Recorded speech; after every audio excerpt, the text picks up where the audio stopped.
Thank you so much. ये तो बहुत ही सुंदर गाना था about mother earth and how we should take care of her. अगला गाना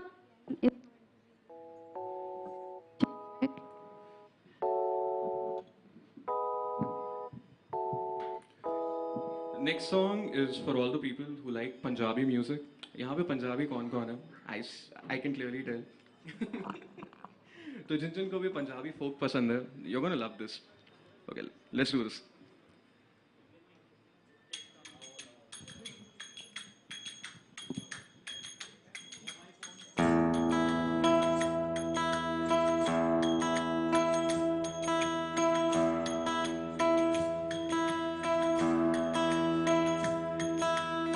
पीड़ा नू मैं सीने लावा ते मैं हसदी जावा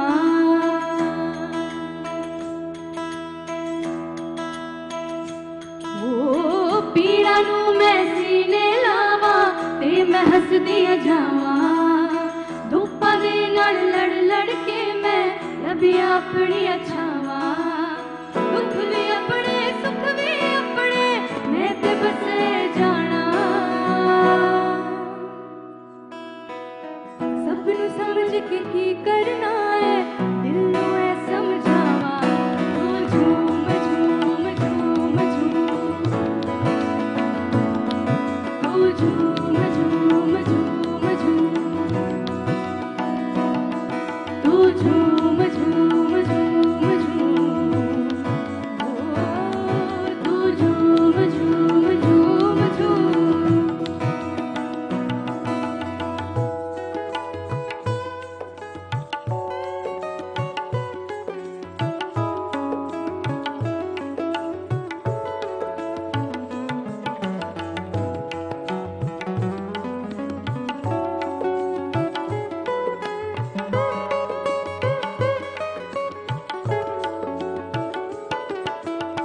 मैं दीवानी कुछ ना जाना मस्त होके गावा दुनिया राजी करके कमले दिल भी छेड़ नहीं आना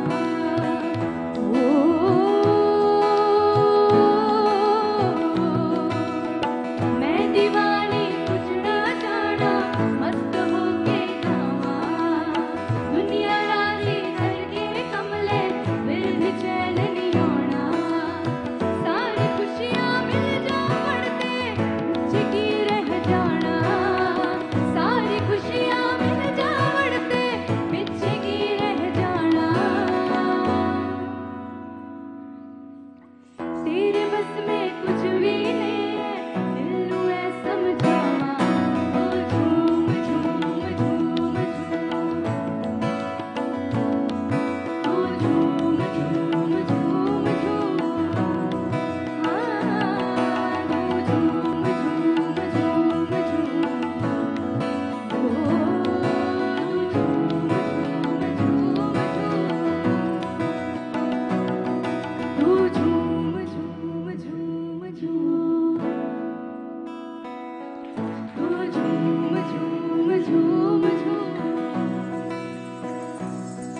तू झूम झूम झूम झूम Everyone.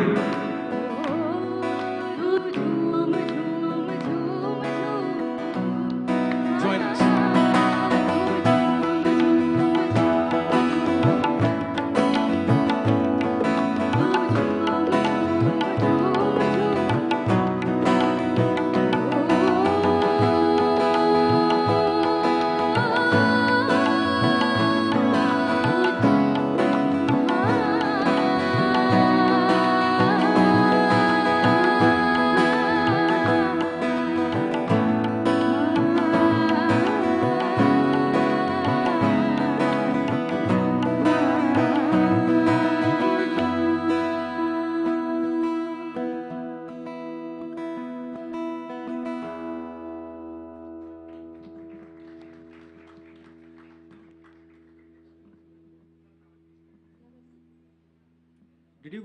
Do you guys enjoy Punjabi music वैसे?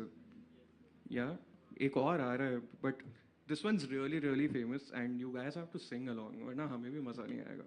Are you guys having a good time by the way? Yeah. All right, let's go.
Thank you so much, guys.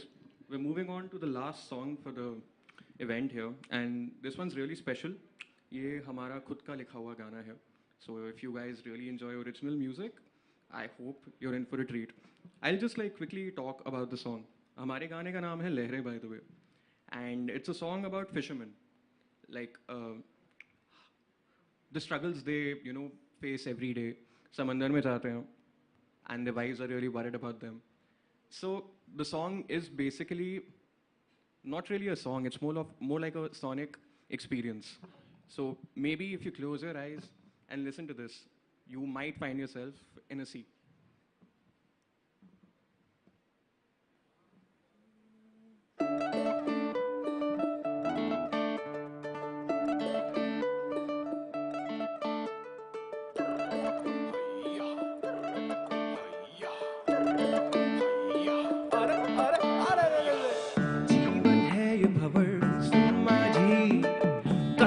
बांध जरा पाल जरीता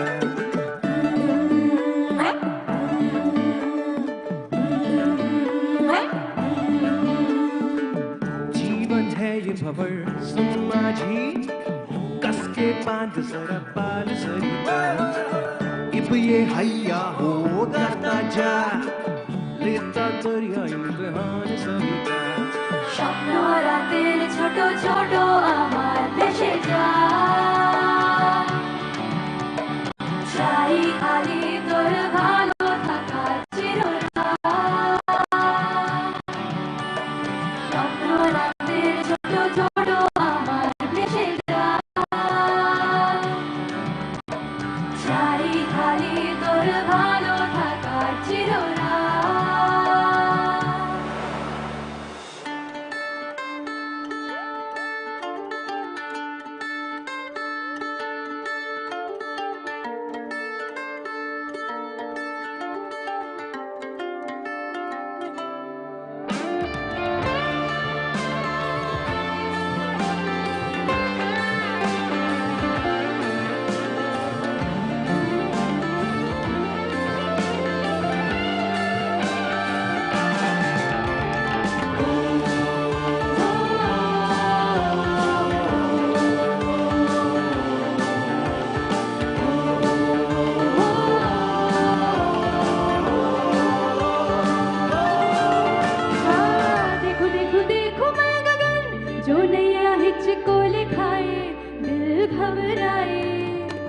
रखी है बांध मैंने आसी डोर कहीं टूट न जाए जकड़ के पकड़ भाई जीतू मैं हार तू पाए बात मेरे मन को भाई समंदर थर थर आए चाकू से तेज तेरे चप्पू जो चले हुई हवा दाए बाए रे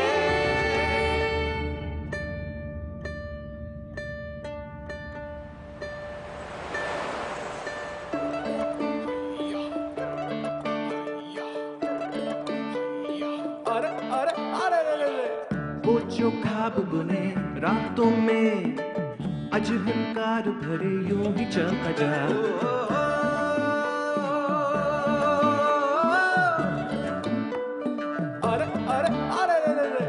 वो जो ख्वाब बुने रातों में अज हंकार भरे यूं ही चलता जा साहिल धुंधला है मंजिल सा पर कल होगा इंतजार कर जरा স্বপ্ন রাতের ছোট ছোট আমার দেশে যায়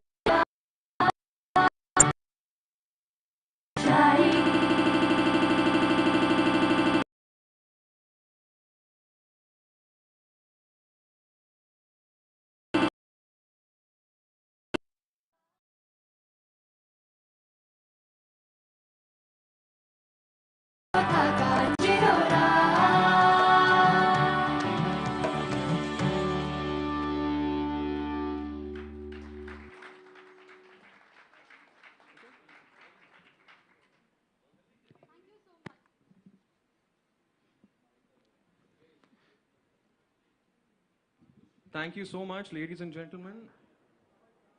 I hope you all had a good time. Hum again, we are called Oh Wo Mania, and we loved being a part of today's journey with all of you. We loved being a part of this initiative, My India, My Life Goals. It's a beautiful initiative by the government and TV9 especially. Thank you for having us. This is Ovamanya. Oh, we have a request for one more. We'll be here for one more song. And you guys know this one, so let's do this together.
Thank you so much for the fabulous performance. Thank you so much.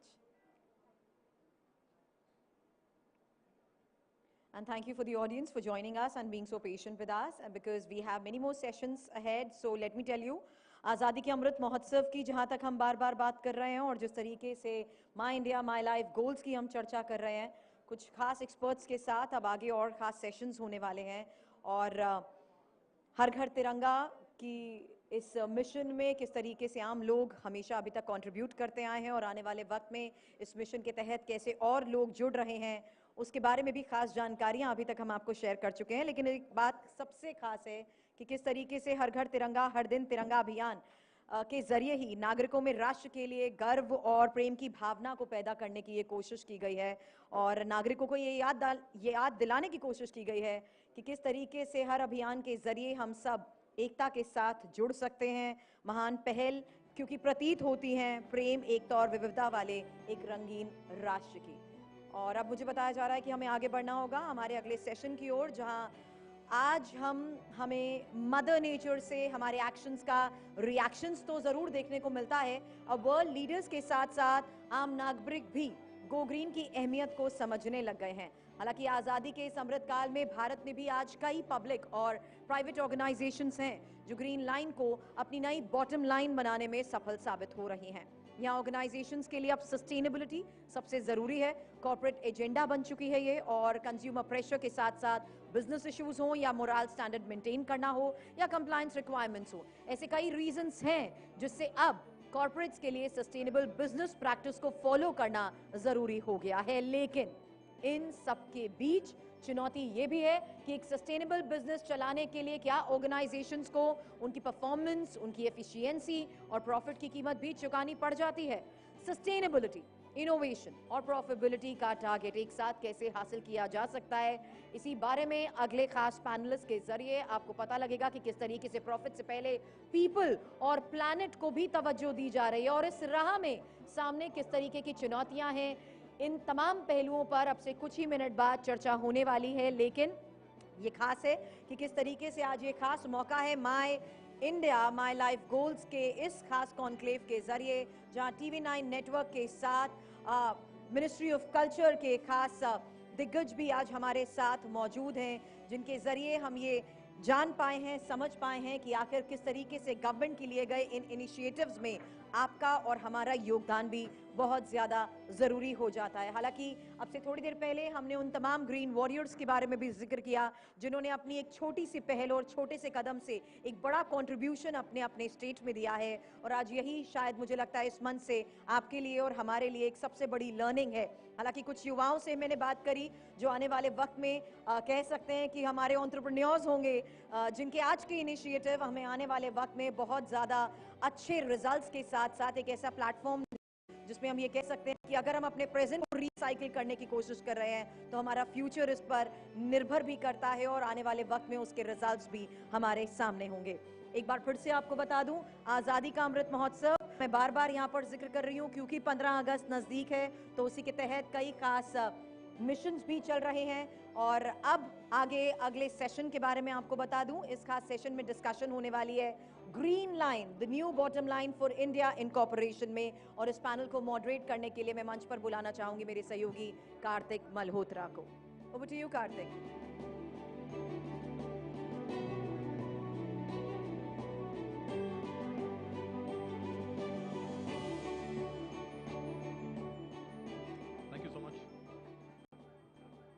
Hi, thank you so much. Good afternoon, everybody. I think it's going to be a very, very difficult task for me and this panel here to keep you as entertained as the performance that you just saw did. But we'll try our best not to put you all to sleep, especially after lunch. So bear with us. I think it's going to be a very, very knowledge-intensive session going forward. And I'm not going to be alone in taking you through this journey of Green Line. I would also like to request my co-moderator, Hina, to please join me on stage. Hina, of course, has flown in from Bombay today. She's partner Sustainability Services and Climate Change at EY. Hina, thank you so much for joining us from Mumbai all the way. And let me also take this pleasure of inviting on stage Mr. Kumar Sajdev, founder SUCAM. Thank you, sir. Mr. Mahesh Gupta, CMD Kent RO. Good afternoon, sir. Please join us. Mr. Devin Narang, Executive Chairman, Turner and Townsend India, founder Sundev Renewable. And Mr. Sandeep Agarwal, MD Paramount Communications Limited. Please have a seat, gentlemen, and thank you so much for joining us here this afternoon.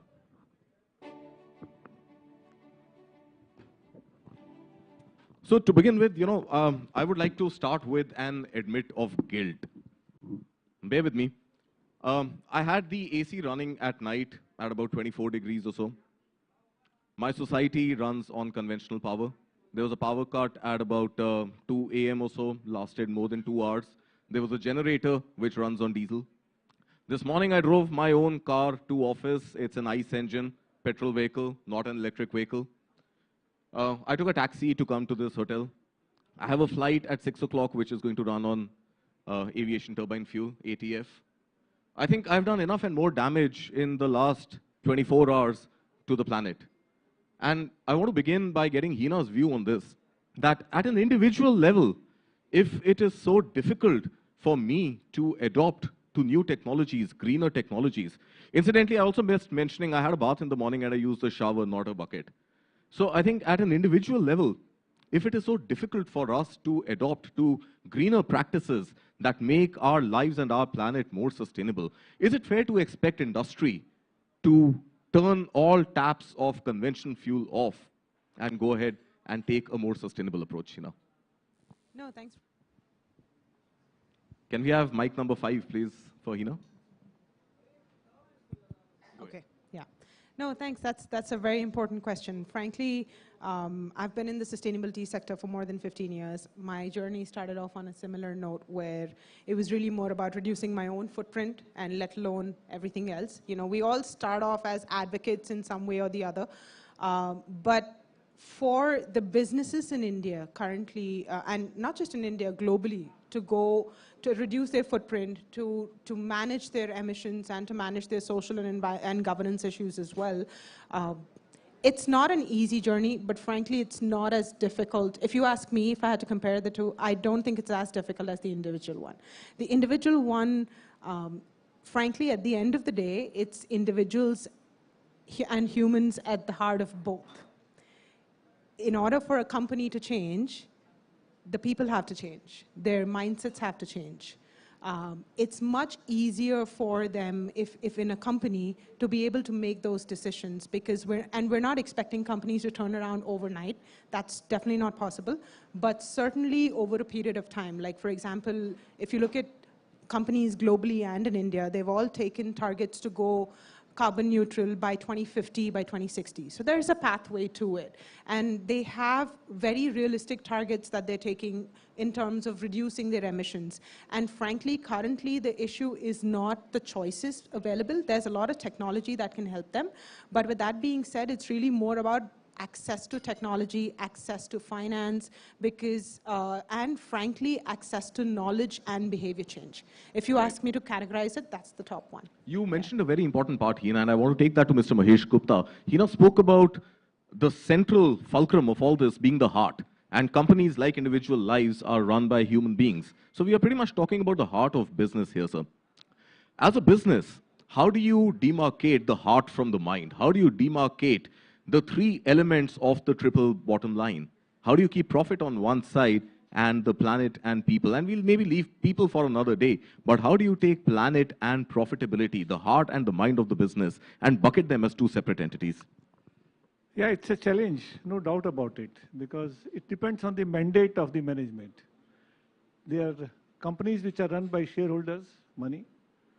Well, you are answerable to your shareholder, and shareholder is going to say, I want this profit. And then there are activists in shareholding. For the people and profit is the most important. Profit is more important, people is not important. But there are companies which are not run by shareholder activists. The companies which are run by family houses, they can have their own values, they can propagate their values. So I think at the moment, the world is shifting. The consciousness is coming. Now, it can't happen over a single day or it can't happen over a decade. It will happen over a period of time. The leaders in the central governments all over the world are deciding at the conclave what the country needs to move in, like carbon neutral. A decision has been taken. So this is going to get implemented by the people, by the corporates. We have to describe today our SG goals as SSG goals, and then we have to say that this is what we are achieving too. So that conscious decision is coming, and I think profit is important for an organization to run as a business, but simultaneously using a better technologies and environmentally cleaner technologies need to be used. Obviously, you require investment for that, and that will have to be found. And it is a slow process, but it's a process. That's why we have said we'll do a carbon neutral in future, in coming days, and it will happen. So we are talking about carbon neutrality. India has set itself a target of being carbon neutral by 2070.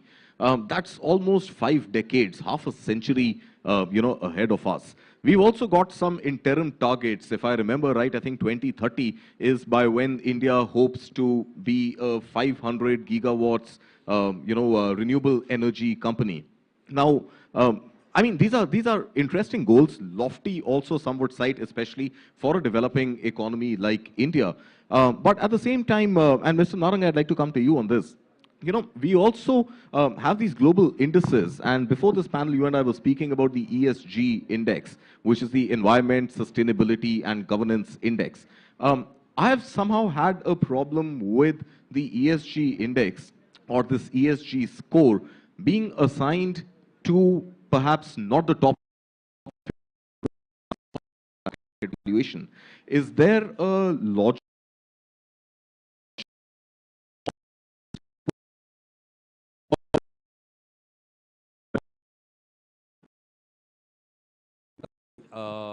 And Hannah, let me just give a 30-second or 40-second overview. Please do, and then yeah. I'll come to ESG. First, and I'm talking of India, Indian companies, especially in the steel and other sectors, have no choice but to go renewable because 2028, a carbon tax is coming in. So if you want to export your goods, even if it's services, there will be a carbon tax. Now, till 2028, as Hannah said, India does not have equity and debt within the country to move forward with its renewable program. And therefore, if you see, every single renewable energy company in India is funded by a pension fund, be it Canadian pension funds or any other, or sovereign funds. So be it. Solar and wind in India, we have excellent policies. Government is very proactive. Number of plants are coming up. Pumped hydro is coming up. Green hydrogen is coming up. What we don't have, as I mentioned to you, we don't have an alternative to coal being the base load power. So unless there is an alternative which comes in battery storage, then battery storage is a game changer. Or But any sir, other. wouldn't battery storage also eventually depend on coal for the charging of the battery? No, not really. You can charge it with any other alternative form of renewables, be it solar or wind, and a lot of tenders have come. But I won't go into detail of this because this is such a vast subject that I can go on for hours. The second thing is that whether we like it or we don't like it, we got to live with petrol for years to come, because whether it's EV or hydrogen cars, there will be a mix. Because to give you an example, I was reading a report of the US government. If every person in California had an EV car, we require 8 more lithium mines in the world, only in California. So you can imagine that the cost in an EV car today, 80% of the cost is the battery cost. Now, having said this, ESG is a very important aspect, at least in India and with the government, and I have interacted with the Economic Council of the Prime Minister as well, where the thought is that only X number of top 100 or 200 companies, this will be applicable.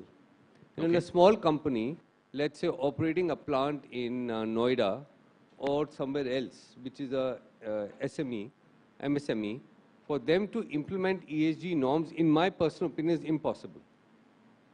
Because neither do they have the knowledge, neither do they have the manpower, neither do they have the money to implement those norms.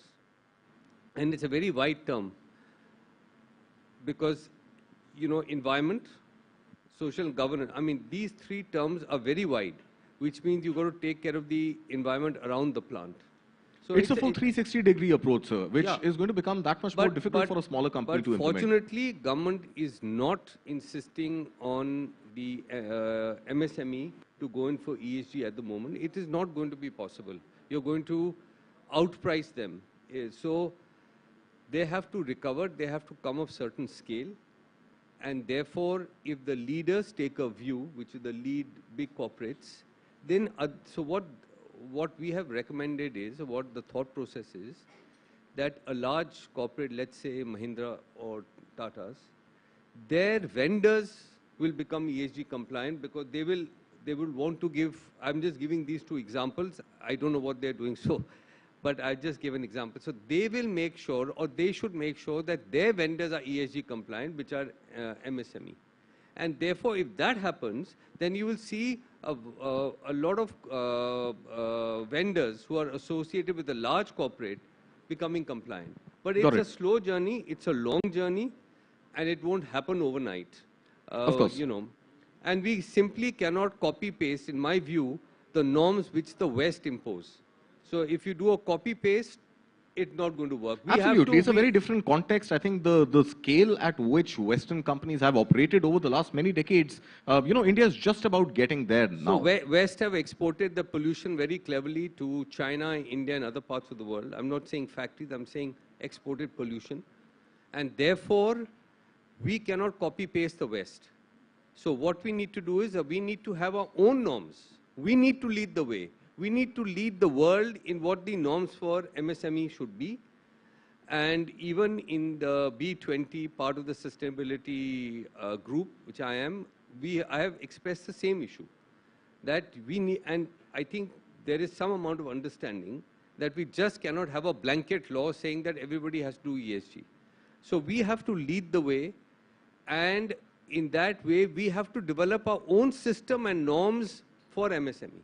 Absolutely. Couldn't agree with you more. But I think, you know, again, the terminologies keep changing. 20 years ago, when I started my career in a business news channel, triple bottom line was the new sort of, you know, buzzword all around. Today, that buzzword has gradually shifted from triple bottom line to ESG. Now, I want to throw this discussion over to Mr. Sachdev. So, you know, there is definitely merit in exploring this idea of sustainability. But implementing sustainability has its own set of challenges. Hence, what we've seen in the EV industry and what we are seeing, let's say, in the semiconductor industry right now, do you think there needs to be a carrot and stick approach that governments, the worldwide, not just India, governments, the worldwide need to implement, where you incentivize, that's the carrot, you incentivize green, you know, green bottom line or going green, not just by way of taxes or punishment taxes like the carbon tax, which is going to get introduced later. But do you need to give more SOPs, give more fundamental, basic sort of support by way of financial investment for companies to become green? And if that is the case, then should there be more stringent targets set on companies to deliver a green objective? So, thank you very much for making me the part of this conclave. I will just try to tell you one simple thing. How many people are using tube lights in their houses or bulbs? Can we have a show of hands? Tube lights in houses. Are you talking about LED tube lights? Tube lights, I'm not talking about LED tube lights, older tube lights. The ones with that little starter Right. and the flickering black edges. So you see, Perhaps. not even 1%, because if somebody understands the LED consumption. So I used to, still I'm in the same business. So we used to make an inverter for, say, 500 watt, 1000 watt, 2000 watt. Now the power has come down. Even if you see the air conditioners, the new air conditioners take 50% of what earlier air conditioner used to take. So the sustainability is already happening. So we are not noticing it. You made the word inverter glamorous. So I think ACs have borrowed that from your lexicon of calling inverter ACs that consume less wattage. I'm just coming to this debate. See, LED was made, by the government. They brought in, I was talking to Devin. So, slowly things are happening. Electric cars have come. Like somebody will say electric car is expensive. But I ask the people that I own an electric car. You just drive an electric car. The moment you drive an electric car, you'll say, I want this only. I will not take the other automobile. It is not because of the money. So the things are already happening. We are not noticing it. Whether you go to corporates, whether you go to homes, all fridges are changed. All TVs have changed. Earlier TV, the black and white and the color TV used to take, say, 200 watt. Now the TV takes 40 watt, 50 watt. So the already change has happened. And this change is going to happen, automatically because the world is working on it. So primarily we are talking about product innovation being done by organizations to ensure that overall at a national scale or even at a global scale, power consumption becomes more efficient. One. And second, as Devin has said, storage. Storage is going to change the whole world. Because you people have not touched the subject, I can tell you 20 years down the line, nobody will be getting the wires from 500 kilometers to supply you the electricity. We'll be, storing the electricity. We'll be just generating the electricity through the, wind, through the solar, and thermal. So you don't know I can guarantee you in 20 years, people will not be getting wires from 500 kilometers. They will be just, doing the generation themselves. Every house or maybe big houses will be generating this thing, and they'll be distributing within the particular area. That is the cheaper solution. I don't have a choice but to move immediately at this point to Mr. Agarwal, who's in the cable business. Paramount Cables, what happens to your business once there are no long cables that would require to be sold in the market? I think the mic would be on, sir. You can go ahead. Well, is it working? Yeah. It's a good point, but I have to refute it. I'm a cable manufacturer. I would say I am a Modi ji's fan. So I would say I will go by the International Solar Alliance, which Modi ji is spearheading. And we'll have power from a 10,000 kilometer, which you'll be using, because we will be having an international grid of cables so that you don't need a battery. Why you should need a battery? So, the battery, I think that's an excellent is a point. problem, because the amount of energy used to make a battery is huge. And then those batteries have got to be expensive. Then I correct you. In that process itself, all the government tenders are coming with storage only, solar. The government has realized sir, that is the solar without a storage has no value. Sir, what I am saying I think I will reply to that. Now, sir, point is that there is a step-by-step process. Connecting the world is a time-consuming, and international relations have to be, I have to send a cable underground to Oman and to the Saudi Arabia and to Africa and to Australia and up to US and to Europe and to Russia. What we need basically to do is to have a grid of cables around the world so that you do not need to store power, because the sun shines around the world, but at different times. So when I need power, but before you do that, and if you do not have that, then initially you do need. I know, there are international companies who have been talking about it, selling it like hell. You should have storage capability. But do you really need to have it in the long term? That is when I say I think we will have to make a pause right now, and maybe this battery versus cable debate can be taken offline in the interest of time.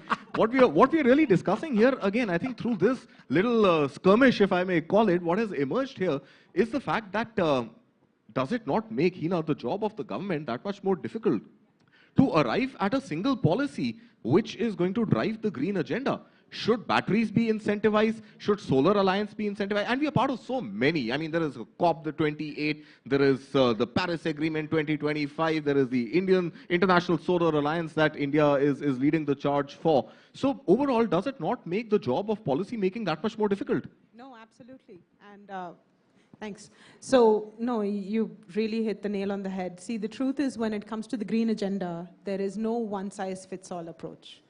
It has to be a bit of everything. And the truth is, because the targets that everybody's taken, even if it's 2070, frankly, it's still very aggressive. And we have to change everything of how the society functions, how we do business, how everything's currently happening. It's the biggest change management project in the entire world. So for that, we can't put all our eggs in one basket. It is going to be multiple different policies, multiple different technologies, frankly, a global approach, but with a local, localization. So it'll be a global kind of, so there is no way any government can put, policy making right now is the hardest job ever. I think with SEBI and RBI coming up with so many regulations, they have been, while they're trying to, in some way, learn from the best. I mean, I agree with you. There's a lot of, I wouldn't say copy-paste, but picking up whatever has been working well in the West and bringing it to India, but there still has been a lot of resistance to it. So it's not an easy job because they're trying to, in many ways, just enforce it. And ESG cannot be enforced. It'll have to come from the companies. And hence my question to pretty much all the leaders on this stage would be, in my opinion so far, and frankly, I'm not even talking about globally, but even in India, climate needs, currently there's a lot of resistance. In fact, this is, if we look at it, it's the biggest opportunity we have. In terms of, like we said, the cables versus storage, there's an opportunity for every solution. Every single product, the way it's been working, it needs to change. It needs to adapt. So what do you believe is maybe a solution to having companies stop resisting climate, looking at it as a disruptive, but instead of taking it as an opportunity to really be the leader and be the innovators within the entire world? So in fact, we've got a great representation, representation from water, representation from batteries, cables, solar. So I think it's a very, very pertinent question. I'll just request my panelists to give us just one instance of what Hina just asked. What is that one change, one disruption that you as industry leaders would like to drive or would like the country to drive from a policy perspective, which is going to be absolutely logical, fruitful, beneficial for your respective industries? So let me start with you. Yeah. See, we are looking at power first, energy. But we also need to look at the environment and sustainability with reference to water. We need to look at air. We need to look at soil. So what is that one thing that your sector, your company, your industry requires as a disruption, as one game-changing move, either by the industry or forced by the government, that is actually going to be sustainable? No, I'm not looking at my company alone. See, I work on water. So clean water is very important for life to sustain. Unfortunately, it's not going to be so in future. I'm making a statement. Please look at the statement, the logic. Whatever chemicals we produce in this world, we continue to produce. Where is their burial? The burial is in water only. They don't go anywhere else. At best, they will go into sea water, or they'll go into subsoil water. Have you thought about it? It's very scary, but it's not painted here. The picture is not painted. We are only looking at energy. Okay, we want to have solar energy. We want to have alternate source of energy. We want to consume less energy so we have less pollution of carbon. But carbon is not the only problem here. The chemicals is the biggest problem. What's happening to our soil? Would we be able to get our food from this soil, even if we have alternate source of energy? If we continue to dump our chemicals into Fair this? point, sir. So I think we are saying that green is not the only objective. Yes. Green and clean and pure needs to be the objective. Absolutely. The sustainability, when we talk sustainability of life on this planet. Sustainability is not of energy. Sustainability is of the life. So if you are looking at sustainability of life, we have to look how much chemicals we consume and how much we pollute. Fair point, sir. We are talking about triple bottom line. People comes absolutely central to that. We are talking about ESG, so sustainability of human life becomes central. What about you, sir? What about your sector? So I'm very clear. First, I am not, I lost my company, Sucam. I have started a startup which is doing very well with the name of Suvastika. And my only goal is to change the batteries at home. People who are using lead acid battery and taking the fumes, I want to convert with the lithium battery. Solar, I am already, whether it is a small solar or big solar. And we want to change that anywhere, wherever there is a generator, I have solution for that. Whether you want 250 kVA, 500 kVA. So my only objective is to change the generators and change the batteries, whether with solar or without solar. That's all. Lithium ion being the way forward, lithium mining in the state of Jammu and Kashmir likely to start soon. I think the new mining policy has come out, which is going to clear the private sector to go ahead and extract lithium, which of course is going to lead to game-changing product emerging from India in the clean energy space. So I would like to add one more thing here. Yeah. So people have this bias in their mind that lithium is lithium. It's not like that. Lithium is just 7 to 8% in the lithium battery. And that technology is also changing so fast. I don't know, after 3 years, what I'll be doing. But compared to lead acid, what is used right now, there is a big game changer. Cost is lower, not higher. And the life is, maybe if you install a lithium battery, maybe by the time you live, it keep working. That's all. You never have to change the battery. Got it. So lithium batteries, sustainable batteries, getting rid of generators at an industrial level, at a residential level, at at office complexes. I think that is definitely going to go a long way in changing the game for environment. Mr. Narang, can we have a situation that we have only solar-powered solutions for charging the lithium batteries? No, not really. Not really. I mean, you will have other alternatives as well. You can have pumped hydro. There are a lot of options available. What I meant was non-traditional fuel, non-coal, non-polluting ways. Yeah, that's what I'm saying. Yeah. I mean, you would have a lot of alternatives for charging batteries. That is coming. As Kumar has said, technology is changing. Technology is changing very fast. Fortunately, in India, we have an excellent policy for renewables. This government is very proactive. They have very strong ambitions. And the growth under this leadership of the Prime Minister has been tremendous. We are seeing huge amount of global interests coming in, be it solar, wind, pumped hydro, 100 megawatt nuclear plants are now next on the agenda, where the technology is coming from the US and Japan, which will provide base load power. Of course, EV I've already spoken about. So I think overall, at least in the sector I am in, the policy is very good, stable. You need deep pockets to enter now. So you just can't enter with $10 million. You need at least, if you want to build scale, you need at least $300 to $500 million to build scale, which is again happening, which will give opportunity to employment to other places. Indian corporates are going overseas to build plants. So it's all happening in the renewable space. If you're asking for what is our wish list, there's some changes we request in the Electricity Act, which the government is proactively working on. Apart from that, nothing which comes to my mind immediately, but overall the policy remains very buoyant, excellent, and that's what I would like to say. Lovely. Mr. Agarwal, let's wind up with you. What do you really expect from your sector, your industry, your company, or the government? The one thing which is going to make your business, your industry more sustainable? I'll come to that. Small 2-3 points. So 3 billion years ago, there was no oxygen, no life on Earth. But life won. It came up. Oxygen came up. From almost 0 levels of oxygen in the air, we came to a 78% oxygen level. So life, because the program name is on life, so life will always win. We have to find ways, more and more novel ways, for life to win.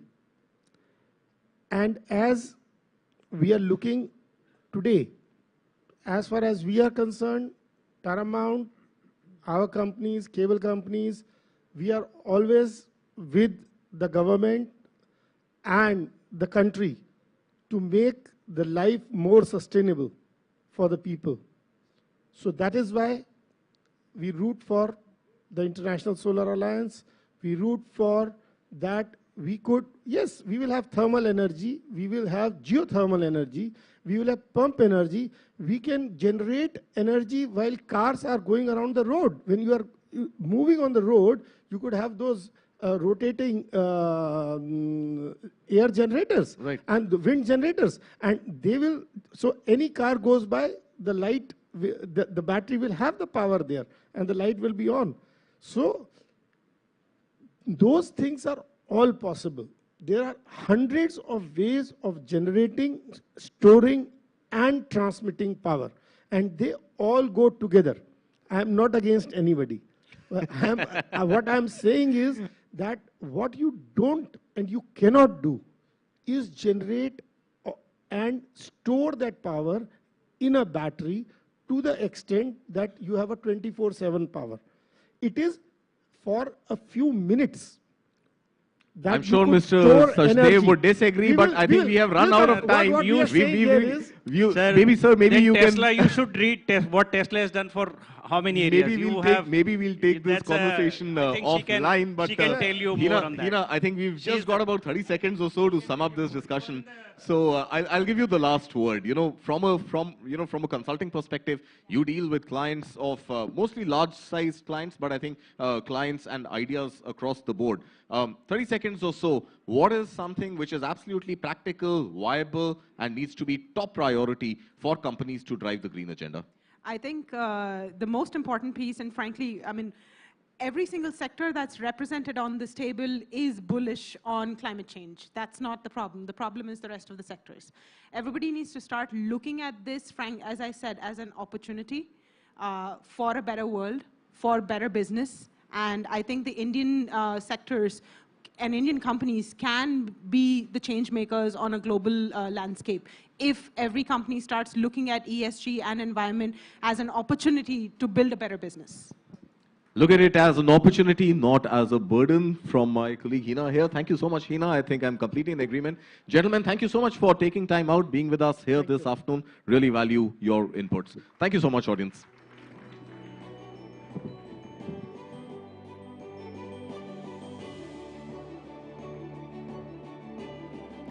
Thank you, everyone.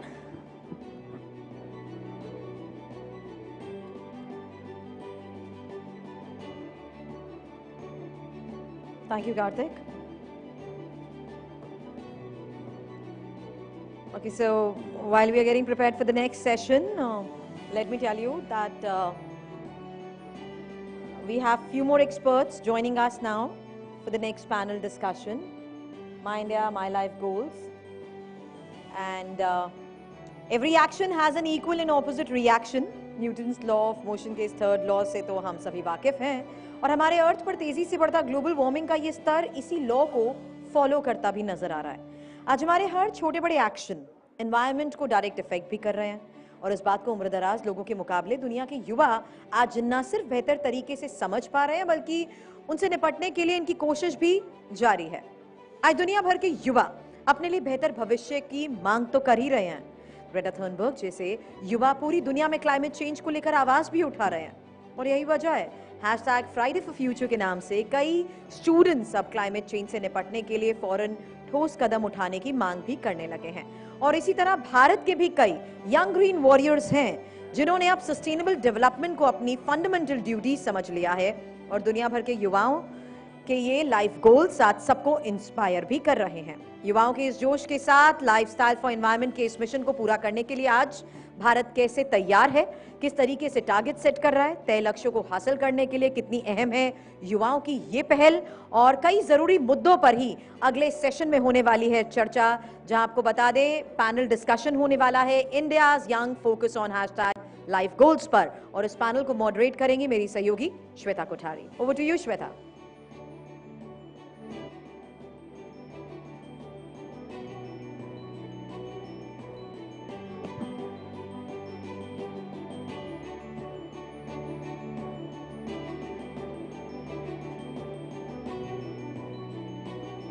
Thank you, Surbi. Good afternoon, everyone. Thanks very much for bearing with me. I have quick 5 to 7 minutes, so I'm going to make it very fast. I have a very bright young girl joining us, so I'd like to first call Hina Sefi on stage before I can introduce who she is. Let's give a round loud of applause, please. Thank you.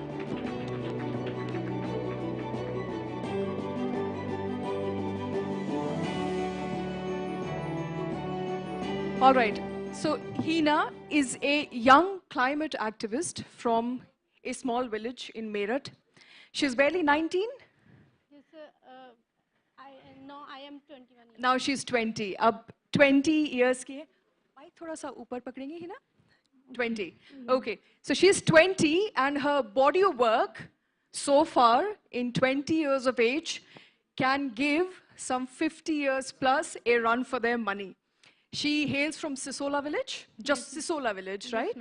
And she's made it to the list of the 17 young climate activists from India due to her work and what she's done so far. So first, quickly, let's listen to her on what she's done to make it to the UN climate list and why each of us should take inspiration from her. Hina, सबसे पहले तो आपसे जानना चाहूंगी कि आपकी शुरुआत कहाँ से हुई? Your journey to becoming a climate activist. सबसे पहले मैं यहाँ पे मुझे इनवाइट करने के लिए बहुत बहुत शुक्रिया, क्योंकि मुझे अपनी वॉइस रेज करने का एक ये प्लेटफॉर्म मिला. Thank you so much TV9. और ये एक मिशन है, माय लाइफ माय गोल.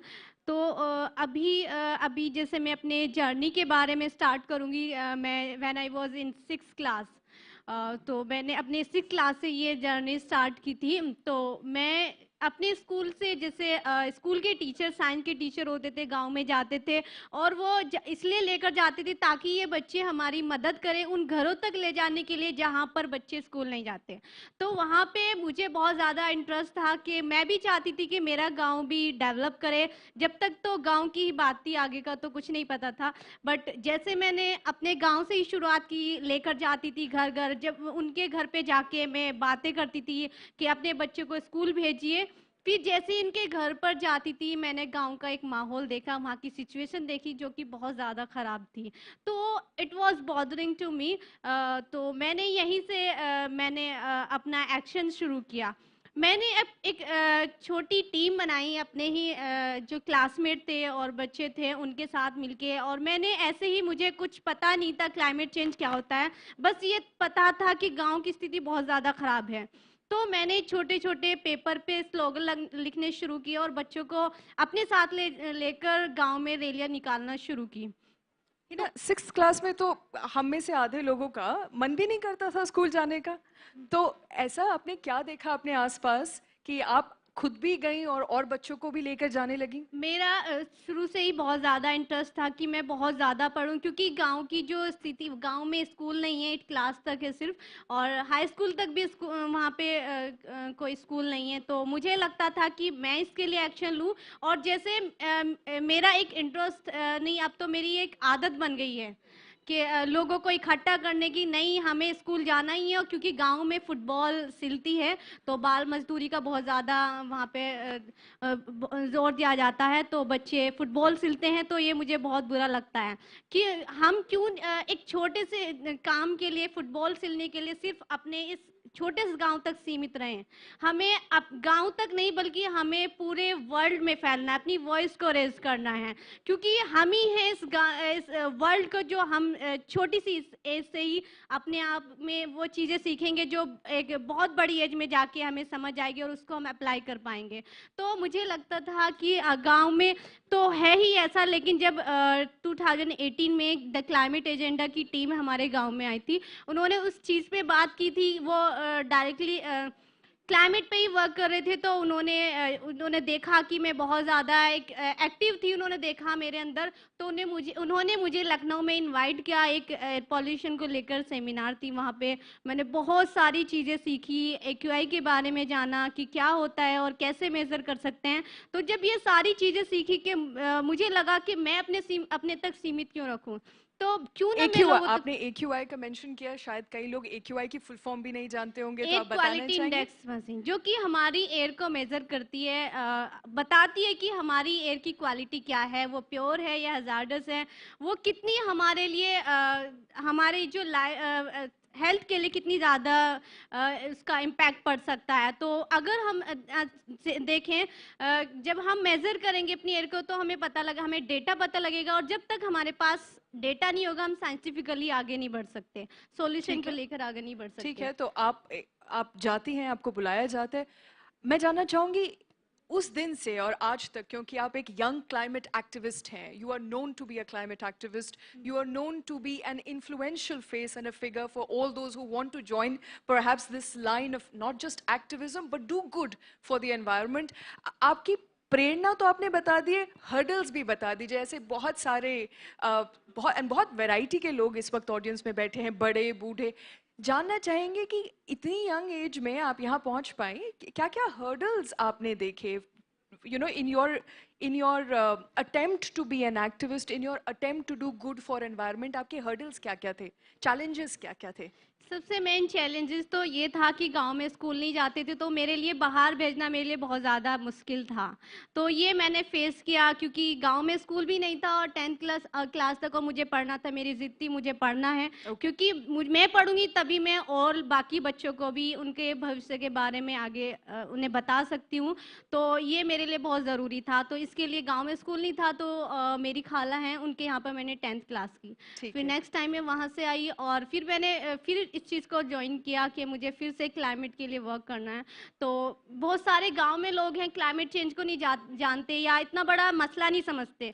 जो तो बहुत ये बड़ा मसला क्यों है? मतलब अक्सर हम सो के उठते हैं, हम we go about a daily life, कई लोग बोलते हैं why should we care? I think it's a problem with each of us. We wake up and we are like why should we care about the environment? We're talking about my India. We often take a lot of pride in being Indian. We are, some of us are patriotic, others could be jingoistic, but the bottom line is, why should anybody care about environment? सब कहते हैं देख लेंगे, बड़ी बड़ी कंपनियां देख लेंगी। काफ़ी सारी बड़ी कंपनियों से भी लोग आए हैं, रिप्रेजेंटेशन है, सरकार से भी रिप्रेजेंटेशन था। अक्सर वी पास द बक, हम कहते हैं हमें क्या, आगे लोग देख लेंगे।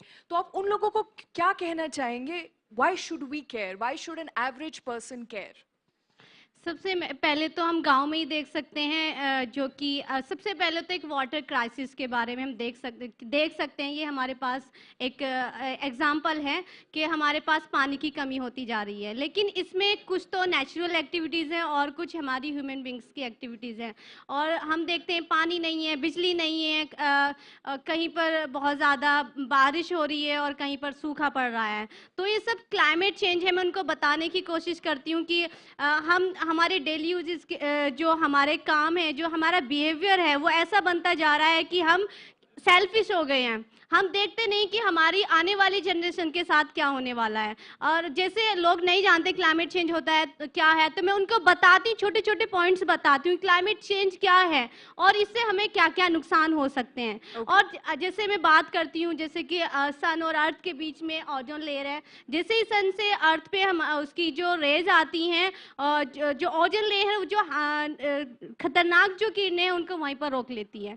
तो जब हम देखते हैं, हम क्या करते हैं, जैसे इंडस्ट्रियलाइजेशन हो रहा है और बहुत सारे जैसे कार्बन एमिशन होता है ट्रांसपोर्टेशन की वजह से, डस्ट की वजह से और एयर पॉल्यूशन की वजह से, बहुत सारी ग्रीन हाउस गैस इफेक्ट जिसे हम कहते हैं वो हो रहा है। तो उससे क्या होता है, ग्लोबल वार्मिंग होती है, जिससे ग्लेशियर पिघलते हैं और कई बार बाढ़, अभी आपने देखा बहुत बाढ़ आ रही हैं, बहुत बरसात के मौसम में बाढ़ आई है और कहीं पर रेनफॉल पैटर्न चेंज होने की वजह से सूखा पड़ रहा है, खुशहाली है। और ये हमारे लिए तो हार्मफुल है ही, लेकिन फसलों और जानवरों को भी इसके लिए बहुत ज़्यादा बेतहाशा नुकसान होता है। तो ये सारी चीज़ें माइंड में रखती हूँ, उनको बताने की कोशिश करती हूँ कि छोटी छोटी चीज़ों से ही हम अपने बिहेवियर को चेंज करने की कोशिश की है, इको फ्रेंडली जो बिहेवियर है उसको अडॉप्ट करने की कोशिश की है। Thank you, Hina. Absolutely. Thank you so much, Hina, for that very insightful, thoughtful, words of wisdom. A 20-year-old sitting here is telling us how it harms us. There's a saying with native Indians, we have not inherited this earth from our ancestors. We have borrowed it from our children.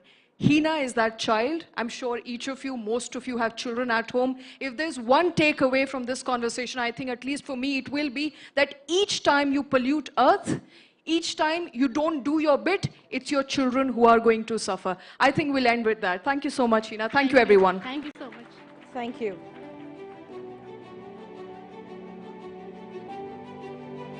Thank you so much. Thank you.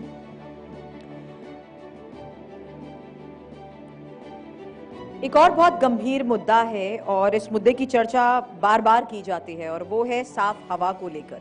Clean air awareness initiative के तहत ही हमारी अगली खास presentation भी रहने वाली है। और आपको बता दें, प्रधानमंत्री नरेंद्र मोदी के क्लीन और ग्रीन एनर्जी को बढ़ावा देने के मकसद को पूरा करने और गेल इंडिया लिमिटेड एक खास पहल लेकर एक खास पहल कर रहा है, जहां कंपनी की तरफ से एक खास वीडियो जिस तरीके से लॉन्च किया गया है वो अब हम आपको दिखाएंगे। The company has launched a social experiment Hawa Badlo, change the air, the first of its kind in India to sensitize people to the harmful effect of pollution. और उसी के तहत ये अगली खास पिक्चर भी आपके सामने होगी। और महत्वपूर्ण ये है कि किस तरीके से अब क्लीन एयर अवेयरनेस इनिशिएटिव के तहत ये खास मुहिम भी है। हवा बदलो किस तरीके से आगे लोगों तक पहुंच गया है ये हम आपको बता दें, क्योंकि जैसा कि मैंने कहा कि Hawa Badlo, the first of its kind in India to sensitize people to harmful effect of polluting fossil fuel and motivating them to voluntarily adopt natural gas as a clean energy alternative, started in 2016. Hawa Badlo changed the year. Air has changed out of over 100 million people by now. आइए गेल के इस clean air awareness initiative के बारे में और जानते हैं।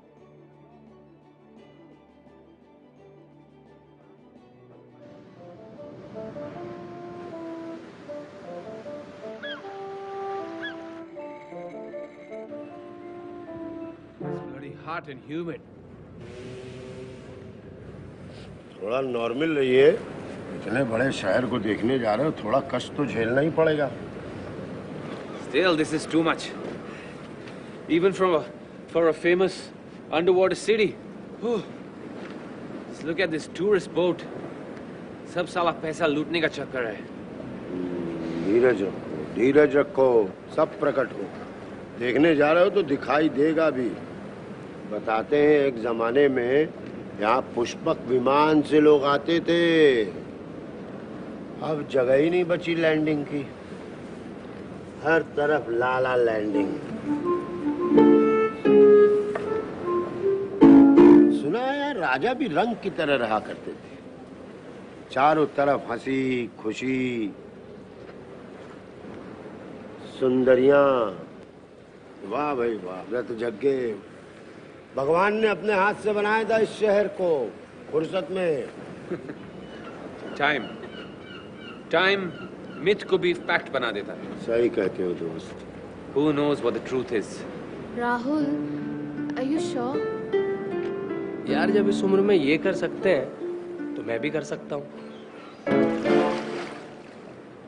वैसे आप तो काफी एक्सपर्ट लगते हैं, आपके हिसाब से यहाँ पर क्या हुआ? अरे कुछ नहीं, इंसान ने अपनी हद पार कर दी, कुदरत से पंगा लिया, अब भुगत रहे हैं। अचानक चारों तरफ अंधेरा छा गया, प्रदूषित कड़वी हवा, ये काले काले बादल इतना बरसे कि समुंदर ने भी अपना मुंह खोल दिया और निगल गई सब। I heard about it. लेकिन जो भी कहो, शहर था बड़ा कमाल। अरे बड़ी बड़ी हस्तियां रहती थी यहाँ, कलाकारी अपने चरम सीमा पर थी। Yes, मैं I read on the internet something Ramlila, Raslila something. हाँ, एक गाना हुआ करता था ऐसा।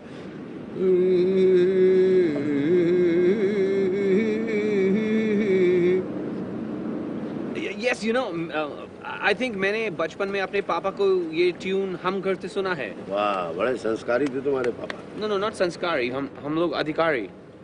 नहीं, मतलब कल्चर वाले पापा होंगे। Yes. पूरा पुश्तैनी घर हम लोग का यहाँ अंदर। Oh, really? ट्रांसपोर्ट का बिजनेस था, देखो तब का ही है। Wow. कुछ फोटो वोटो है आपके पास? किसका, पापा का? नहीं, घर का। अरे फोटो किसके लिए रखे? आजकल के बच्चों को फर्क कहाँ पड़ता है, वो तो इस समुंदर को भी सुखाने के चक्कर में लगे हैं। राहुल,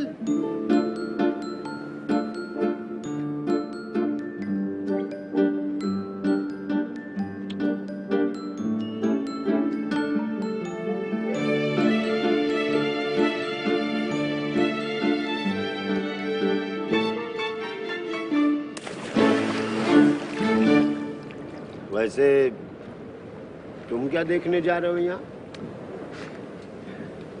बच्चन साहब का bungalow.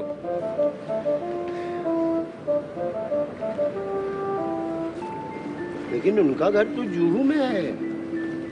This is Bandra my friend, BRAND, Bandra. Oh my God, I'm the wrong place. नहीं, exit. अंग्रेजी बोल रहा था, NRI है।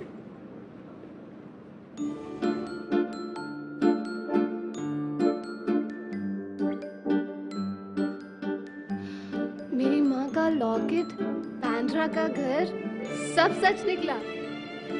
Rahul, I love you.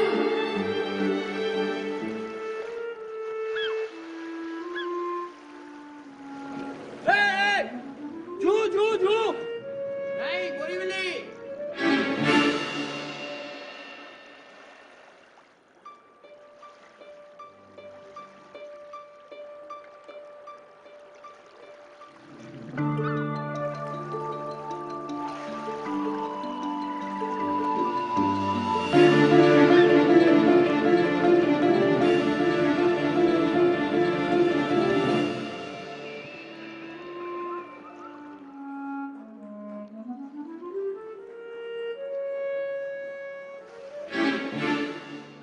So that was हवा बदलो.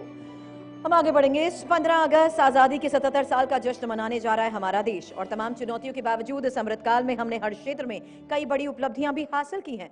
दुनिया की 5वीं सबसे बड़ी अर्थव्यवस्था का दर्जा हासिल होना, G20 की अध्यक्षता की जिम्मेदारी मिलना, तेजस के तेज से हमारी रक्षा ताकत का बढ़ना और दुनिया भर में मेक इन इंडिया को उपलब्धियों की चर्चा होना. इस अमृतकाल के दौरान ऐसी और भी कई कीर्तिमान से भारत को विश्व पटल पर नई पहचान मिली है. आज पर्यावरण संरक्षण को लेकर जब पूरी दुनिया गंभीर है, ऐसे में भारत ने सबको मिशन लाइफ का मंत्र दे दिया है. लाइफस्टाइल फॉर एनवायरनमेंट में नेचर को इफेक्ट करते हुए हमारे व्यवहार को बदलने की बात भी कही जा रही है. हमारे खाने की थाली को हम इससे अलग कैसे रख सकते हैं? प्रधानमंत्री नरेंद्र मोदी की पहल से ही आज हमारे देश का सुपर फूड मिलेट पूरी दुनिया में पहचान बना चुका है और आज देश में मिलेट्स को श्री अन्न का दर्जा भी दिया गया है. यूनाइटेड नेशंस जनरल असेंबली में 72 देशों के सपोर्ट के साथ ही इस साल पूरी दुनिया इंटरनेशनल डे ऑफ मिलेट्स को भी सेलिब्रेट कर रही है. आयरन, कैल्शियम और फाइबर जैसे पोषक तत्वों से भरपूर मिलेट्स को दुनिया भर के लोग अब अपनी डाइट में शामिल कर चुके हैं. ऐसे में ये वक्त बिल्कुल सही है जब प्रकृति के लिए, हमारे आने वाली पीढ़ी के बेहतर भविष्य के लिए मिलेट्स के जरिए हम सब एक ही सुर ताल के साथ आगे बढ़े. लाइफ गोल्स को पूरा करने में सुपर फूड से जुड़े ऐसे कई और खास फैक्ट्स पर आगे अगली पैनल डिस्कशन में होगी चर्चा और इस पैनल डिस्कशन की चर्चा को मॉडरेट कर रहे हैं मेरे सहयोगी Kartikeya Sharma. Millets Sur Mera Tumhara. Over to you Kartik. Kartikeya, please join us on stage.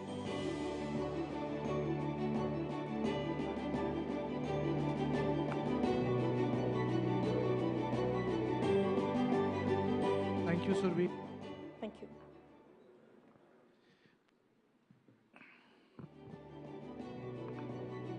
No one likes a heavy-duty session after lunch, and especially heavy lunch, so I will try to make it light, and since it's about millets sur mera tumhara, millets have made a comeback.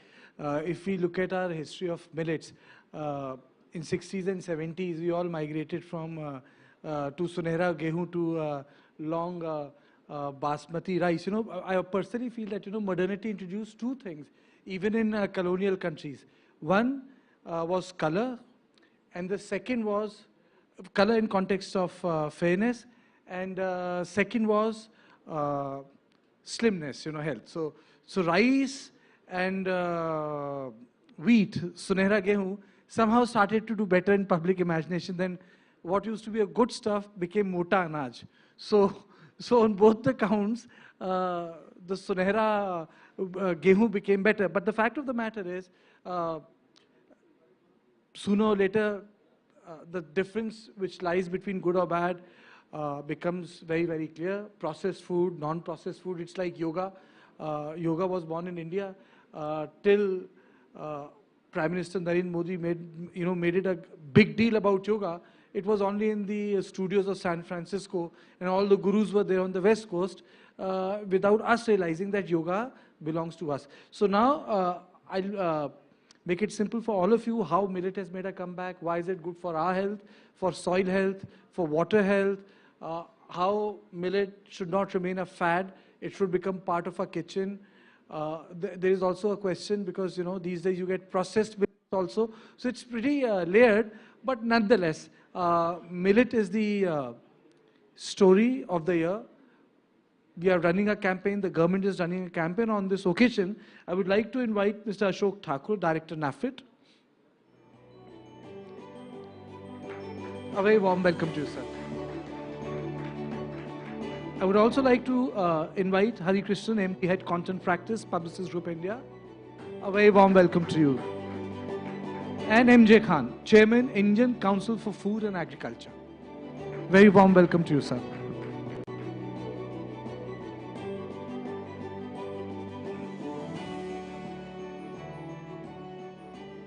I'll begin with Mr. Thakur. You know, millets have made a comeback. वापसी हो रही है. But the issue is, why did they disappear? गायब क्यों हो गए 60s, 70s, 80s में? You have a mic there. हरित क्रांति, हाँ, हरित क्रांति से पहले मिलेट्स का भारत में काफ़ी प्रोडक्शन होता था, लेकिन खाद्य ज़रूरतों को पूरा करने के लिए एक हरित क्रांति की जो नींव रखी गई, उसके बाद गेहूं ने मिलेट्स को काफ़ी हद तक रिप्लेस किया और ये फूड हैबिट से धीरे धीरे चला गया. अब भारत सरकार ने 2018 में राष्ट्रीय मिलेट वर्ष के रूप में डिक्लेयर किया 2018 को, और उससे पहले ही बेसिक काम शुरू हो गया था, लेकिन 2018 में इसको शुरू किया और धीरे धीरे अब भारत सरकार के प्रयास से अब हम मान सकते हैं कि अंतर्राष्ट्रीय स्तर पर भी इसको अब पहचान मिलनी प्रारंभ हो गई है और उसके परिणाम सार्थक आ रहे हैं. Okay. Mr. Khan, you know, people understand millets only in terms of a personal food diet, something which is good for you. But millet is more to do with food security. Millet has something to do with addiction with agricultures around the world, have its rice and wheat, water table, diversity, and most important of all, it drives away the focus from wheat and rice, and it brings in indigenous crop back into our imagination. Thank you very much. In fact, the production of millet, its consumption, its growth relates to the previous session that we were discussing about environment. This is one magic bullet, millets. It's a nature smart, it's a climate smart, it's a health smart, it's a nutrition smart. So when we are talking about the climate change and its impact on food production and food security, imagine the kind of benefits that one change in the production pattern is starting with our dietary pattern and starting with that the mental conditioning, because हम लोगों के गांव में जो गरीब खाता, जो millets खाता था वो बहुत गरीब माना जाता था, या जो गरीब होता था वो मिलेट खाता था. तो it was below our dignity to think of eating millets based any diet in the village. This kind of mindset still prevails. So one, that change is happening, and happening in a very rapid manner, because on the initiative of the India, the United Nations declared 2023 at the International Year of Millets. So massive awareness campaign around the world is going on. Indian embassies the world over are celebrating it, and that is creating a kind of awareness that was required for a long time. India has also, as a national mission, in fact many states, Odisha Millets Mission, Madhya Pradesh Millets Mission, Karnataka, they are doing wonderful job. So midday meal, it is being introduced, awareness is being created at the school levels. So overall, this is a wonderful movement, and it's a perfect initiative that India could have taken at a time when it should have been taken, and the kind of global dominance that India in terms of its benefit in the diplomacy also that India is set to, and of course the trade, $75 million that we exported last year, ideally we should have done more, but we are on the upwards movement. So I think this promises a lot more benefit than what have been understood so far. A lot has been understood already about the benefits of the millets. As a country, we are on the right track, and I think worldwide the demand is increasing, the production is also commensurating. Fortunately, a lot of startups are making big in millets, because the biggest problem was that large part of the country, housewives did not know how to cook it. So ready to cook, that was required. So a lot of innovation has happened today, if you see the kind of products available in the millets. So that promises a very beautiful future for the millets. No, you're absolutely right. 10 years ago, 5 years ago, millets wouldn't be part of the restaurants. I think last week, I wanted to have some Andhra mutton fry, and they had a special section in which they were offering ragi mudde, and they had a special section on the brown rice. So, you could actually choose from normal rice and wheat. But then, how do you get it back to the kitchen, How do you make it as easily inventable as rice and wheat? Rice and wheat can be broken into 1,000 things. You can do 1,000 things with it. How do you get that back? And where does the industry comes in here? Mr. Krishnan. So, thank you first of all. There's a very interesting mix of people. यहाँ पे एक चीज़ ज़रूरी है जानना कि कहानियाँ सुनाना बहुत ज़रूरी है। जैसे आपने कहा कि ये गरीबों का फूड माना जाता था। हमारे कंट्री में मोटा अनाज। हाँ? मोटा अनाज, श्री अन्न। तो I'll give you 2 examples. I don't know how many of you will agree with me. One thing is what the fact is. The truth is that, so there was a car brand, I don't want to name it, you'll all know about it. Basically that brand flopped. They had to shut it down. It was being positioned as the poor man's car. Okay, when it... You don't want to name it? Because you're part of the industry. Yeah, so everyone can guess it because it was the world's cheapest car. When it was launched at $2,500. यानी कि 1 lakh rupee, you know which car I'm talking about. 10-12 साल पहले की बात है. The truth is वो 1 लाख रुपए की गाड़ी थी. पर जो और वो लोग कहते थे PR में न्यूज़ आता था कि मोची भी खरीद सकता है. पर प्रॉब्लम ये है कि जब मोची एक गाड़ी खरीद रहा होता है, उसको लगता है कि वो मोची नहीं है, वो राजा है. The problem with our country and the people who do these large things कि देखो गरीब का भला हो रहा है, किसान का भला हो रहा है, वो सब सही है. There is nothing wrong with it. But the person who's putting millets on his plate should feel that he's a king. That's exactly what happened with that car. That car, of course, closed the production because you never gave the customer of that car a feeling that he's a king. The same thing happened with an airline. When they launched with a big ad that said, ये गरीब आदमी है, ये पहली बार flight चढ़ रहा है. अब जब आदमी फ्लाइट चढ़ता है, वो गरीब की तरह नहीं फील करता है यार. So the biggest problem, I'll come back to जो मैं बोल रहा था, कहानियाँ. हम जो कहानियाँ बनाते हैं किसी भी प्रोडक्ट कैटेगरी के बारे में या ब्रांड के बारे में, उसे ध्यान से बनाना चाहिए. Like we should make millets, like he said, every kitchen should have an ability to make millets, do more things with it.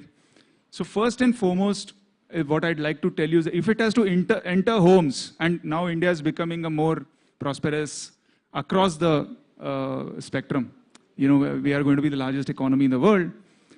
The storytelling around millets should be to only create aspiration around it and to make it like, it's so beautifully shot and presented here.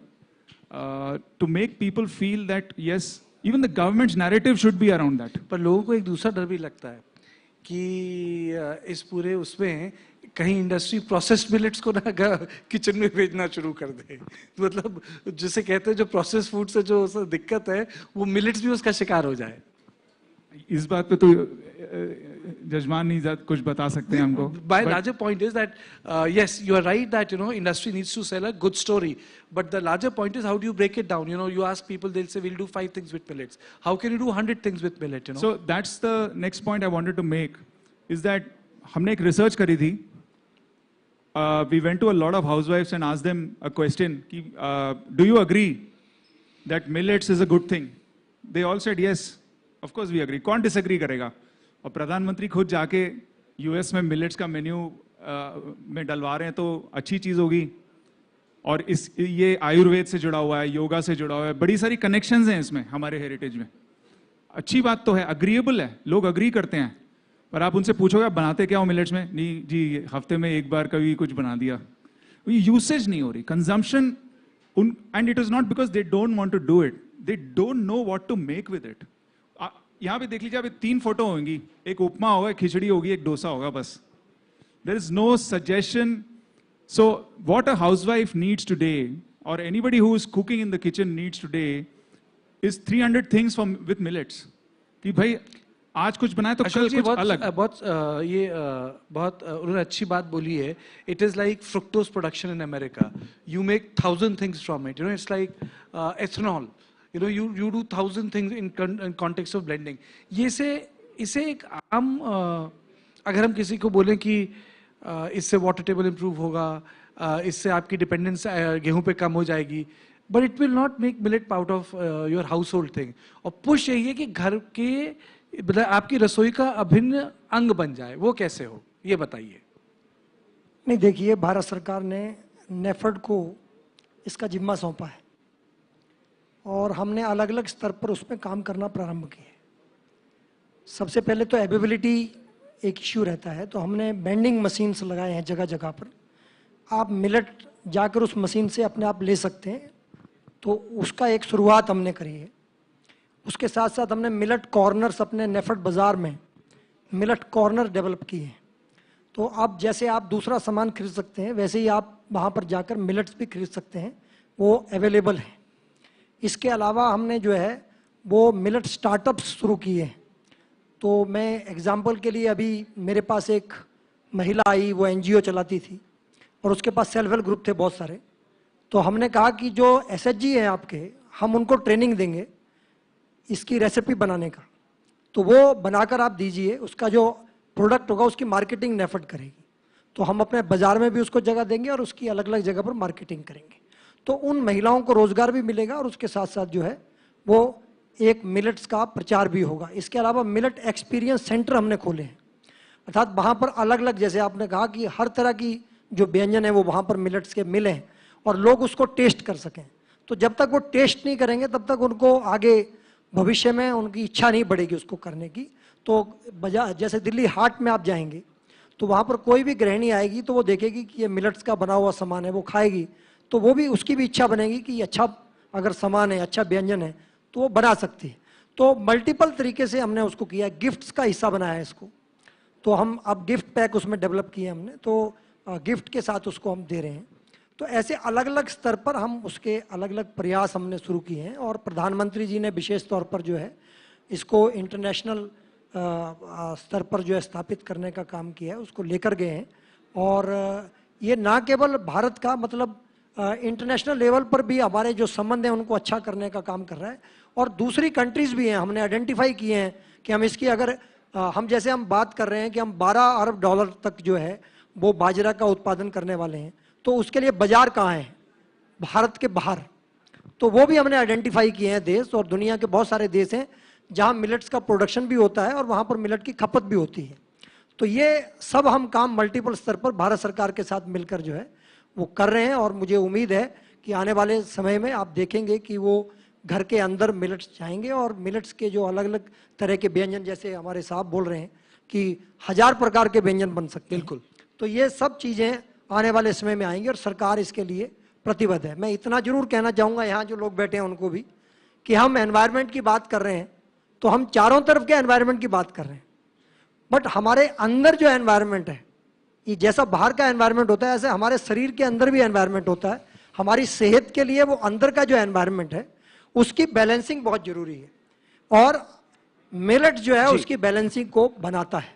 जी. मैं कई बार, जैसे इन्होंने story करी, तो कई बार मैं उदाहरण देता हूं कि भारत में हर कोस पर पानी बदल जाता है. जी. और 4 कोस पर वाणी बदल जाती है. जी. तो पानी बदल जाता है, उससे हमारी जो ईटिंग हैबिट्स हैं वो भी अलग अलग हैं. आप राजस्थान में जाएंगे तो वो लोग मिर्च बहुत खाते हैं, आप गुजरात में जाएंगे तो लोग मीठा लेते हैं, आप महाराष्ट्र में जाएंगे तो उनका टेस्ट अलग है, पंजाब हरियाणा में जाएंगे तो दूध के प्रोडक्ट पर ज़्यादा कंसंट्रेट करते हैं. तो इसका कारण अलग अलग, आप बंगाल में जाएंगे तो कुछ और है, दक्षिण भारत में जाएंगे तो अलग प्रकार के मसाले उसमें आएंगे. तो ये वहाँ की एनवायरनमेंट की रिक्वायरमेंट है, वहाँ शरीर को जो जरूरत है हेल्दी रहने के लिए, स्वस्थ रहने के लिए, ये उसकी जरूरत है. और इसी प्रकार मिलेट भी जो है वो हमारे अंदर के एनवायरनमेंट को ठीक करते हैं.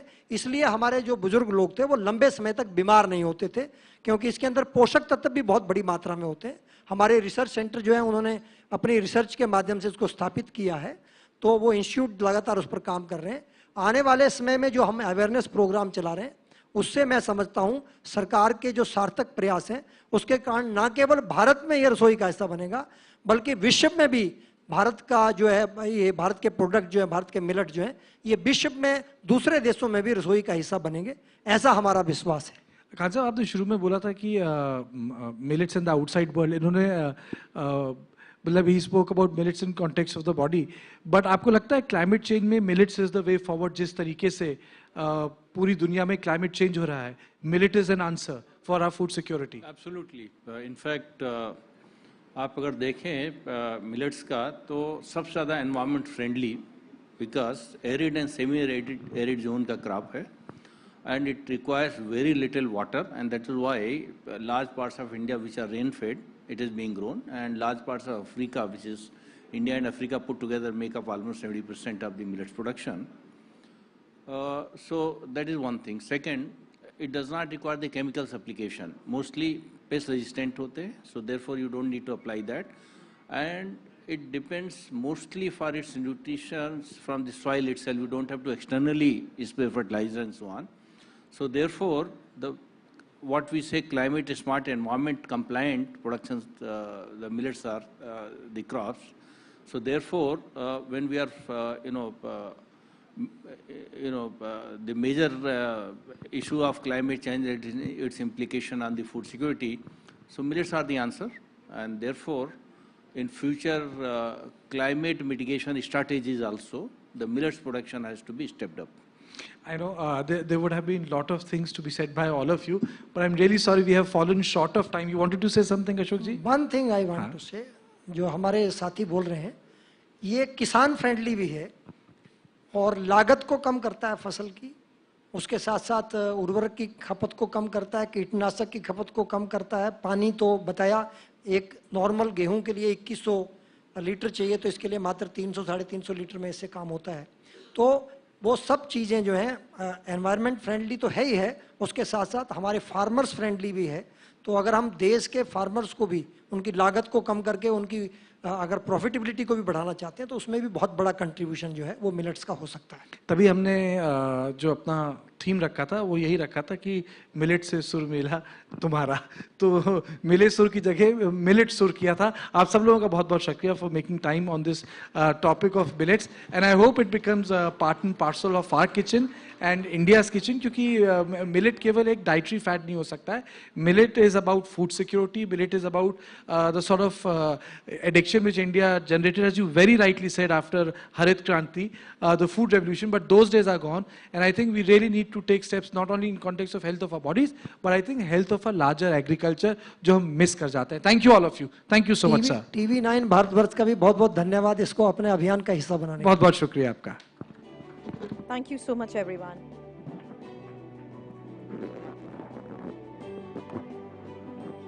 Thank you so much, everyone. Without taking much of time, let's just continue and move over to the next panel discussion. देश की आज़ादी के 75 साल पूरे होने के बाद से ही हम सभी आज़ादी का अमृत महोत्सव मना रहे हैं, और पिछले साल हमने ये अमृत महोत्सव बड़े ही भव्य रूप से मनाया। प्रधानमंत्री नरेंद्र मोदी के जरिए शुरू किए गए हर घर तिरंगा अभियान के तहत देश के हर घर में तिरंगा लहराया, और इस बार भी देश की 77वीं स्वतंत्रता दिवस के मौके पर हम सभी एक बार फिर से देश की आन बान और शान को आगे बढ़ाने के लिए तैयार हैं। एक बार फिर से बता दूं, इस बार फिर से हम सभी को हर घर तिरंगा फहराना है, उन ऐतिहासिक पलों को एक बार फिर से दोहराना है और हर घर तिरंगा अभियान का हिस्सा जरूर बनना है। बहरहाल आगे बढ़ेंगे। पूरी दुनिया में क्लाइमेट चेंज से अब निपटने के लिए ग्रीन एनर्जी के इस्तेमाल को बढ़ावा देने की चर्चा हो रही है, और जरूरी यह भी है कि किस तरीके से जोर शोर से इस पर खास काम भी किया जा रहा है। बावजूद इसके महत्व को समझते हुए आगे बढ़ने वाले देश आज भी काफी कम हैं, और यही वजह है कि आज पूरा विश्व क्लाइमेट चेंज की मार झेलने को भी मजबूर हो चुका है। लेकिन भारत ने इसके लिए कमर कस ली है। देश लगातार ग्रीन एनर्जी के इस्तेमाल की तरफ आगे बढ़ रहा है। साल 2014 के बाद से इससे जुड़ी क्षमताओं को तेजी से बढ़ाने के मामले में भी हमारा देश सबसे आगे रहा है।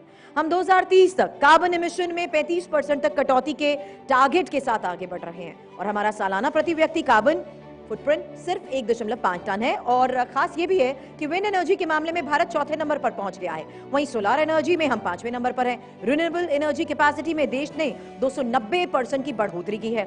हमने नॉन फॉसिल फ्यूल सोर्सेज से बिजली बनाने की भी पहल की, और पेट्रोल में 10% इथेनॉल मिलाने का टारगेट भी हासिल किया है। ऐसे में कई और आंकड़े हैं जो आज पूरी दुनिया को हमारे देश की ग्रीन एनर्जी में निवेश करने के लिए आकर्षित भी कर रही हैं। तय लक्ष्यों को हासिल करने के लिए हमें अपनी इसी सफलता को न सिर्फ लगातार जारी रखना होगा, बल्कि इसके लिए नए रोड मैप के साथ काम करना भी होगा। और इसके लिए किन जरूरी फैक्ट्स पर, किन जरूरी फैक्टर्स पर आगे काम किया जा रहा है, इसी के बारे में इंफॉर्मेशन होगी हमारी अगली पैनल डिस्कशन में, world talks shine to India's green energy success में। पैनल को मॉडरेट करने के लिए माफ कीजिएगा, world talks shine to India's green energy success, world takes shine to India's green energy success. इस पैनल को मॉडरेट करने के लिए मैं बुलाना चाहूंगी मेरे सहयोगी कृष्णा कुमार को। Thank you so much. Thank you so much. Because it was World Takes Shine to India's green energy success. Absolutely, it's no problem at all. Thank you so much for putting into context in beautiful Hindi for us. Thank you so much. Very good evening, afternoon to all of you. Namaskar.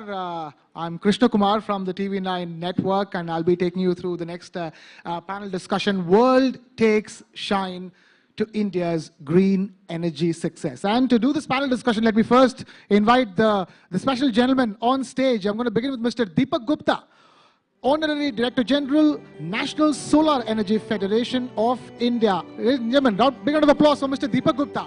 Thank you so much, sir. And of course, keep the applause going, Mr. Vinit Mittal, Chairman, CII Renewable Energy Council and Chairman, Avada Group.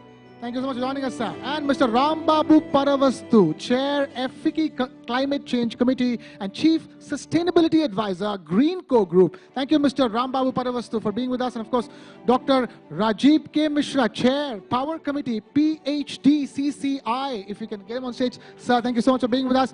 And ladies and gentlemen, one last round of applause for Mr. Byas Anand, CSR Head at the Dabur Group. Mr. Byas Anand, thank you so much for taking time out to be with us this evening. Well, quite the panel that we have, quite the league of extraordinary gentlemen, if I may, that we have. और हमारे साथ इधर होने के लिए बहुत बहुत धन्यवाद. So I'm going to try to mix in as much Hindi as possible in my discussion, but I'm going to request you to do all the Hindi mixing, and I'll keep it to English for as much as possible. But okay, I'm going to ask a very simple question that we begin with. हम ये सब सोच रहे हैं कि India की वक्त आ गई है to be a manufacturing hub. But even as that ambitions, are with us and we are making progress in that, now we're looking at other ambition. Can we be a green energy hub? Can we be the leader in manufacturing technology and equipment for green energy and implementing it right here in India? So if I'm going to ask, sir, begin by telling us, how do we balance these ambitions of one being a manufacturing hub, which is all about growth, and then the other is balancing growth with nature and with our ecosystem, which is about green energy and green energy transition here in India? No, I think on the deployment front, I think we had missed the bus. Okay. Not only for green energy, but in general in manufacturing. I think the correctives are on. The government has taken very significant steps. There is PLI schemes for solar, 2 of them, and this will create capacity of 100 gigawatt for cells and modules, and 60 gigawatt for polysilicon ingot, etc. So on the solar side, other than China, okay, we will be the biggest. I think we will compete with the US. And I think we will, and we can become the world's alternative supplier. People at the moment are running between the US and China. India can play the role. Similarly, there is manufacturing schemes for batteries and for electrolyzers, etc. Right. So not only can we, and we should, and of course, we have to do so much of deployment that this manufacturing is necessary. Get out of import dependency on other countries. Absolutely, couldn't wait more for that. Be it our EV cars and bikes if we want, with the batteries that we can make over here and use over here. That's all we are hoping for going forward. I'm going to take this across to you, Mr. Vinit Mittal. The point here is that from our contribution as a country to the International Solar Alliance, to the Green Hydrogen Mission, India is leading the way when it comes to green energy transition. And being a key contributor in that, as far as the world is concerned. Your thoughts on that, sir? So if you look at, it's not just India, the whole world is concerned about environmental consequences.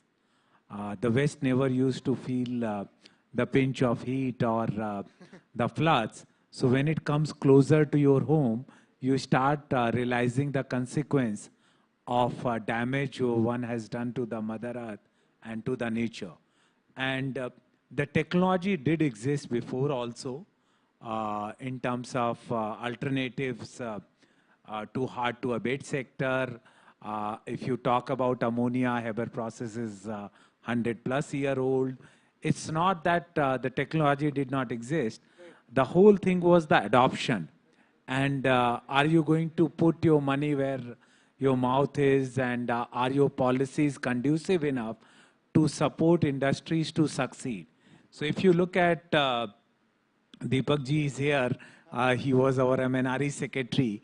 If government would have not supported it in India, and what we did is India came out with a very clear policy way back in 2009 and 10, and I was among the first player who set up 15 megawatt solar power plant in country, where government decided that coal was at 2 rupees and 2 rupees 25 paisa, that we are going to create the marketplace by enforcing a law of renewable purchase obligation. And they created the whole solar ambition of 20 gigawatt by 2020. That was the initial, that they said we will give the tariff, we'll make the process transparent, we'll create the marketplace, and same thing they did it for solar and wind. And today, when move forward to 2014 and ambitious leadership came, they said we can move much faster. Why to think about 20 gigawatt, we can do 100 gigawatt. And now the result is we have 175 gigawatt of operating green projects in India, and the whole energy profile looks totally different. And if you look at in 2009, people will say, are you nuts that you are even getting into this business when 2.5 रुपए में बिजली मिल रही है, तो कौन खरीदेगा 15 रुपए का, और खरीद भी लिया तो पैसा कौन देगा? बैंक वाले बोलेंगे पागल हो गए हो क्या, बहुत पैसा वेस्ट करने के लिए जो इसमें इन्वेस्ट कर रहे हो। लेकिन वो सारी कल्पनाएं चेंज हो जाती हैं जब सरकार का विजन और मिशन और थॉट्स अलाइंड होता है। सरकार ने पैसा टाइम पे दिया सोलर वालों को, विंड वालों को, और जो पावर परचेज एग्रीमेंट किए उनको ऑनर किया। एक दो स्टेट जिन्होंने हरकत करने की कोशिश की उनको कोर्ट ने बैठा दिया और कॉन्ट्रैक्ट को इन्फोर्स कराया। उससे क्या हुआ कि ग्लोबल कम्युनिटी का इंडिया पे विश्वास बढ़ गया और लोगों ने इन्वेस्ट करना चालू कर दिया, जबकि इस क्षेत्र में पैसा नहीं आता था 2012-13 में। उस वक्त हमारी जैसी छोटी कंपनियों ने 100 मिलियन उठाया। अब मार्केट में गया आधा बिलियन उठाने के लिए 2 बिलियन की बिड आ गई, 1.3 बिलियन उठा चुके हैं हम लोग। सो एक्चुअली अभी क्या हो रहा है कि जो भी सेक्टर सक्सेसफुल होता है उसमें ग्लोबल कम्युनिटी और इन्वेस्टर आके सपोर्ट करने लग गए हैं। और अगर आपका विजन पॉलिसी कंसिस्टेंट है तो पूरी दुनिया आपको सपोर्ट करने में लगी हुई है। सो भारत ने इतनी अच्छी सफलता देखी सोलर और विंड के क्षेत्र में कि उन्होंने ये कहा कि केवल इससे प्रॉब्लम सॉल्व नहीं हो सकती, तो 20% है, 80% प्रॉब्लम तो बाकी और फॉसिल फ्यूल हैं जो कोल बेस्ड पावर प्लांट हैं या ऑयल है, गैस है, इनको कैसे कन्वर्ट करें, स्टील है, एल्युमिनियम है, कॉपर है, जो हार्ड टू अबेट सेक्टर हैं। उस वक्त भारत ने ग्रीन हाइड्रोजन मिशन बनाया कि हार्ड टू अबेट सेक्टर के लिए भी टेक्नोलॉजी है। जैसे हमने सोलर में सफलता हासिल की है, पहले हम पॉलिसीज बनाएंगे जिससे इन्वेस्टर इसमें आ सके और उनके सारे कंसर्न्स को एड्रेस करेंगे जिससे फाइनेंशियली वायबल हो, और फिर ग्रीन हाइड्रोजन परचेज ऑब्लिगेशन के थ्रू मार्केट प्लेस को क्रिएट करेंगे। और जो ऑब्लिगेटेड एंटिटीज हैं जैसे fertiliser sector, steel sector, city gas, oil refineries, उनको मैंडेट देंगे कि आप सर्टेन परसेंटेज अपने कंजम्पशन का green hydrogen, green ammonia, green methanol पे लीजिए, और फिर मार्केट प्लेस क्रिएट होगा तो इन्वेस्टर्स आएंगे।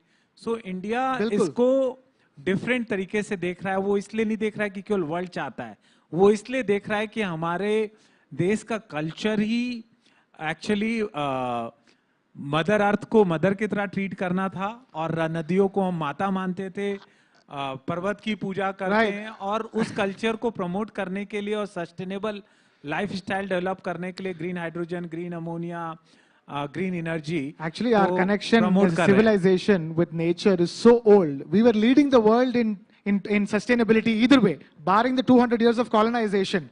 We were leading the world in sustainability either way. So it is fascinating that you are bringing that point up. हमारे civilization जो है, लेकिन मैं मिस्टर रामबाबू परवस्त से ये पूछना चाहूँगा कि क्या हमारे पास सही तरह के talent और resources हैं इस अपॉर्चुनिटी के फायदा उठाने के लिए? इतना ग्लोबल इंटरेस्ट है, इतने ग्लोबल इन्वेस्टमेंट्स आ रहे हैं, क्या हमारे पास सही टैलेंट, रिसोर्सेज और पॉलिसीज हैं सबके फायदा उठाने के लिए? As Baki, everybody else has emphasized. Right. I think the mitigating climate change is a huge challenge across the globe, and globally we need to get to net zero by 2050. Saying is okay. Everybody is, going to COP and committing, etc., etc. But there is a huge challenge of accelerating it and going slow on it. Okay.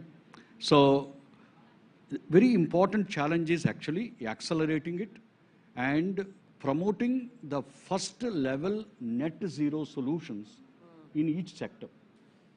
For us, as in India, we are sitting on an opportunity. Even though this is a responsibility, we are sitting on an opportunity, and for the first time, the Prime Minister has said that there is an opportunity for us by 2047 to become energy independent. India never actually came across such an opportunity to become energy independent. Okay. Even when we had coal, when the whole energy scenario was getting dominated by oil and gas, we became more and more dependent on the external sources for getting the energy in. For the first time, we have an opportunity to use our solar resources, solar radiation, an opportunity to use our water flows, an opportunity to use our wind resources, and combine that with our geographical, the landscape, which is creating an excellent opportunity for pumped hydro storage. Actually, for storage, to a large extent, we may not require the battery kind of a solution, even though it will be an important part of the solution. But at a grid scale, gigawatt level, pumped hydro storage combined with solar and wind, today is able to produce a base load power, okay, at a competitive cost than a new coal-based power plant. Today, we do not have any reason to actually establish a new coal-based power plant for any other reason, okay, but not for financial reason. All right. Not for economic reason. Fair enough. Dr. Rajiv Mishra, he's spoken about all the resources that we have.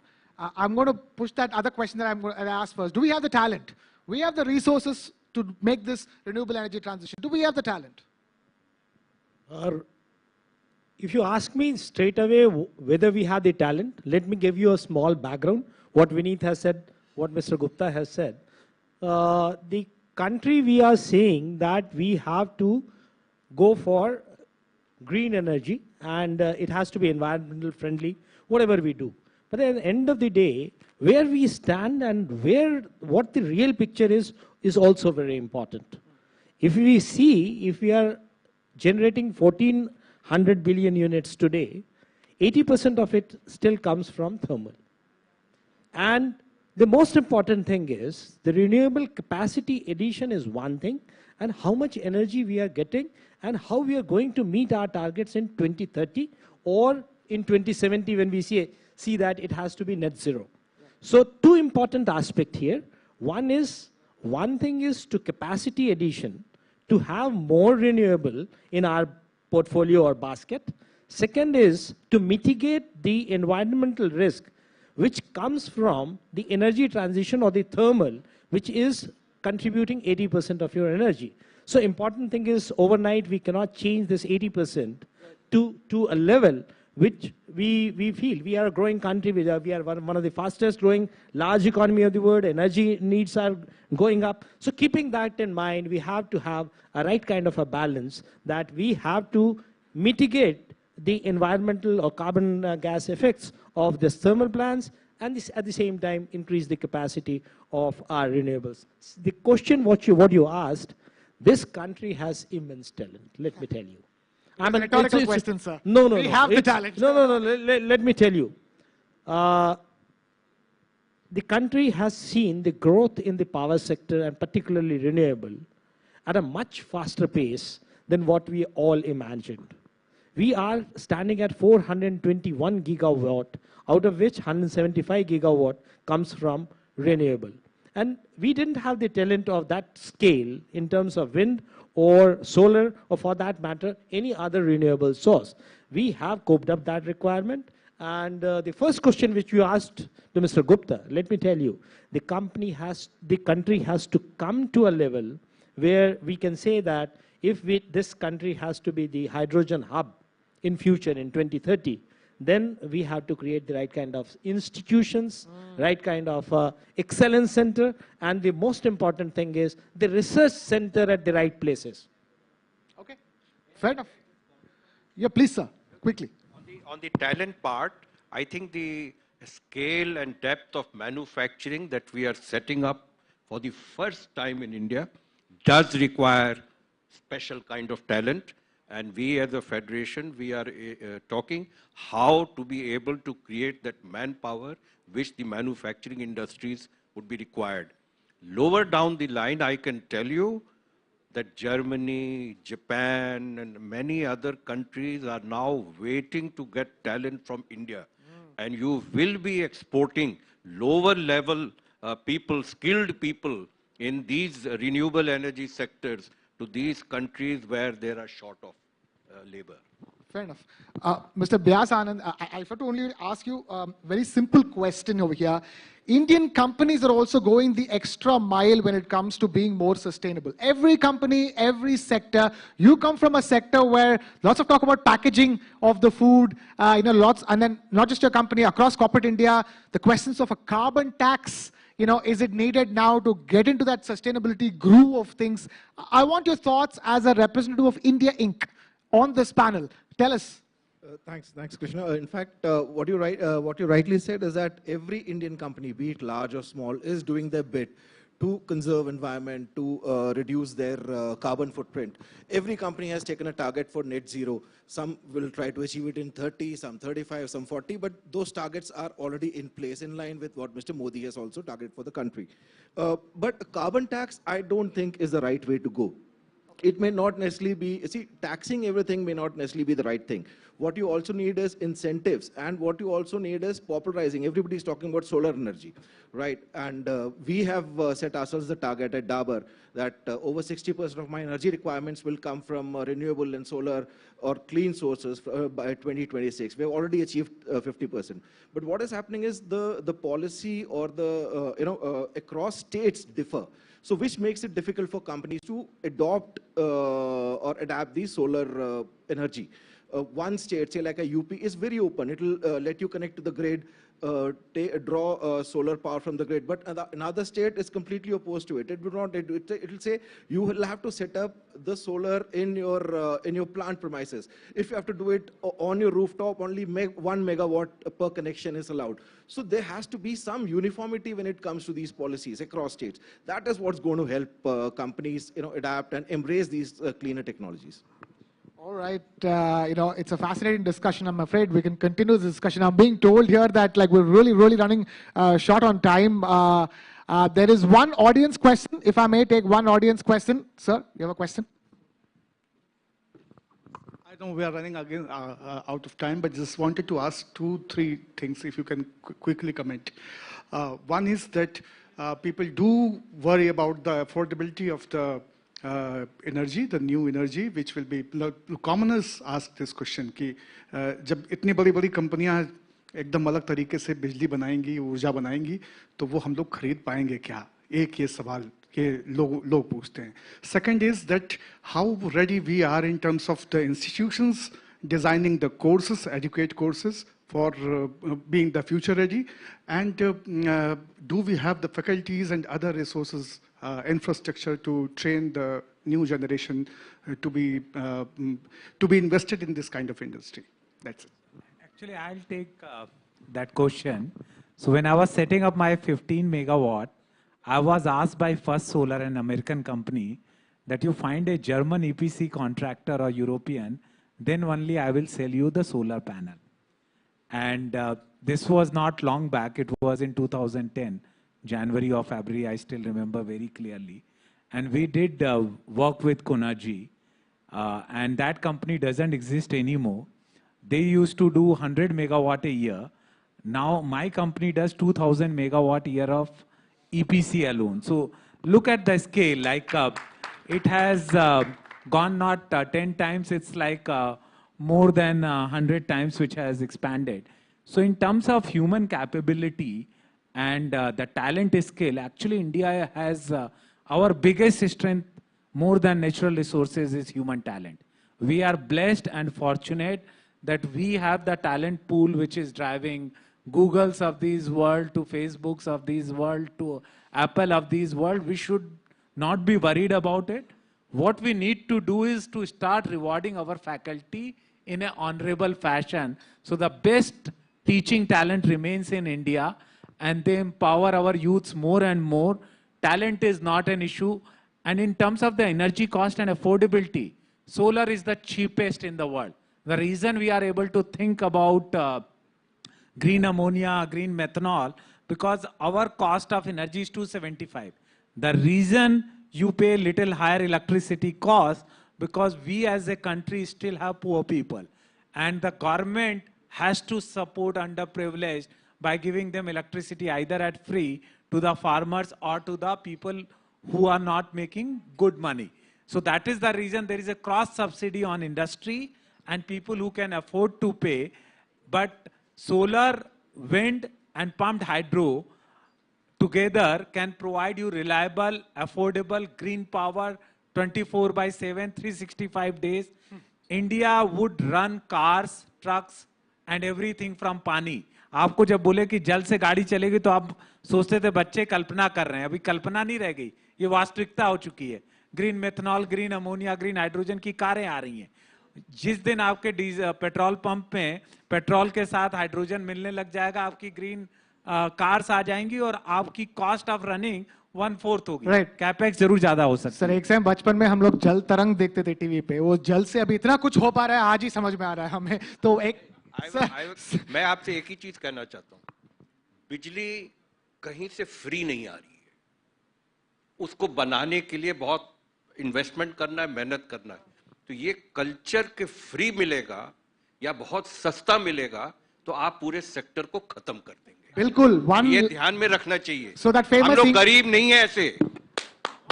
Just one thing. We are really going over on time, but a very fast. Just one thing. He asked a very pertinent question. ये institutions जो जिनको आप चाहते हैं कि वहाँ से talent बन के आए, उनको support कौन करेगा? ये 2.43 ट्रिलियन की इंडस्ट्री बनने वाली है, जो टारगेट्स हमने सेट किया है. और आपके देश में जितने बड़े इंस्टीट्यूशंस हैं, वो चाहे IIT दिल्ली हो, IIT कानपुर हो, या आप जिनका भी नाम लेना चाहें, सब में एक सेंटर फॉर एक्सीलेंस है जो कि सिर्फ रिन्यूएबल के ऊपर काम करता है. और आप अगले 5 से 7 साल में देखेंगे कि वो सेंटर किसी भी डिपार्टमेंट से बड़ा होगा. All right, one last word, sir. Dr. Rambabar Vastu. Yeah, please. On the question of affordability, that's what I was saying, that India is so fortunate that today we have architecture, besides producing affordable 24/7 electricity, we have an architecture to produce the lowest cost green hydrogen because you have a 24/7 RE. Hence, you can use the alkaline electrolyzer for the full capacity and don't require much investment into hydrogen storage. Today we have many people putting up architecture, hydrogen production architecture, which is the lowest, looks like the lowest in the globe. So on the question of talent, I just wanted to say there are multiple initiatives that are happening. Even Greenco, we are supporting a new school, Greenco School of Sustainability at IIT Hyderabad, which will run a new degree in sustainable engineering and also develop skills to be able to address the requirements of the energy transition. We believe that the energy transition and the materials decarbonization, okay, will be much larger challenge than information reorganization. Last 3 decades, we tried to reorganize the information And we in India did help that reorganization of information. But sort of decarbonizing energy and reorganizing materials is going to be a significantly large challenge. It requires new talent, new R&D. I think India should take the leadership, and many people are actually working on this particular front to address that challenge. Let's hope that India takes leadership. Here's a big round of applause to all the gentlemen of the panel. A fascinating conversation. I would have loved to have Bhyas answer corporate India's take on the progression of energy transition in the country, but I'm afraid we're completely run out of time. I want to thank every single one of you gentlemen for taking time out to be with us, and thank you for a wonderfully involved audience over here as well. Last session for the day, since yet so much energy. Big round of applause for you guys in the hall as well. And with that, I take your leave. This is Krishna Kumar signing off. Thank you so much. Back to you. Thank you so much. It was great hearing you all.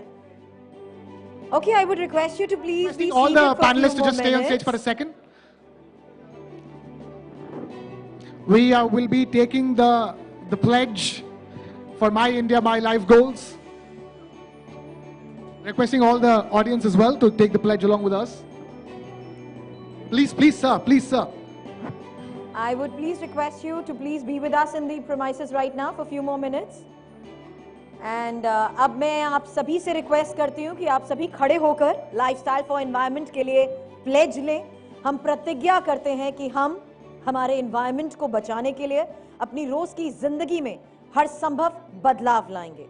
हम अपने परिवार, दोस्तों और अपने आसपास के लोगों को पर्यावरण की बेहतरी से जुड़ी आदतों और व्यवहारों के महत्व को लेकर लगातार प्रेरित करेंगे।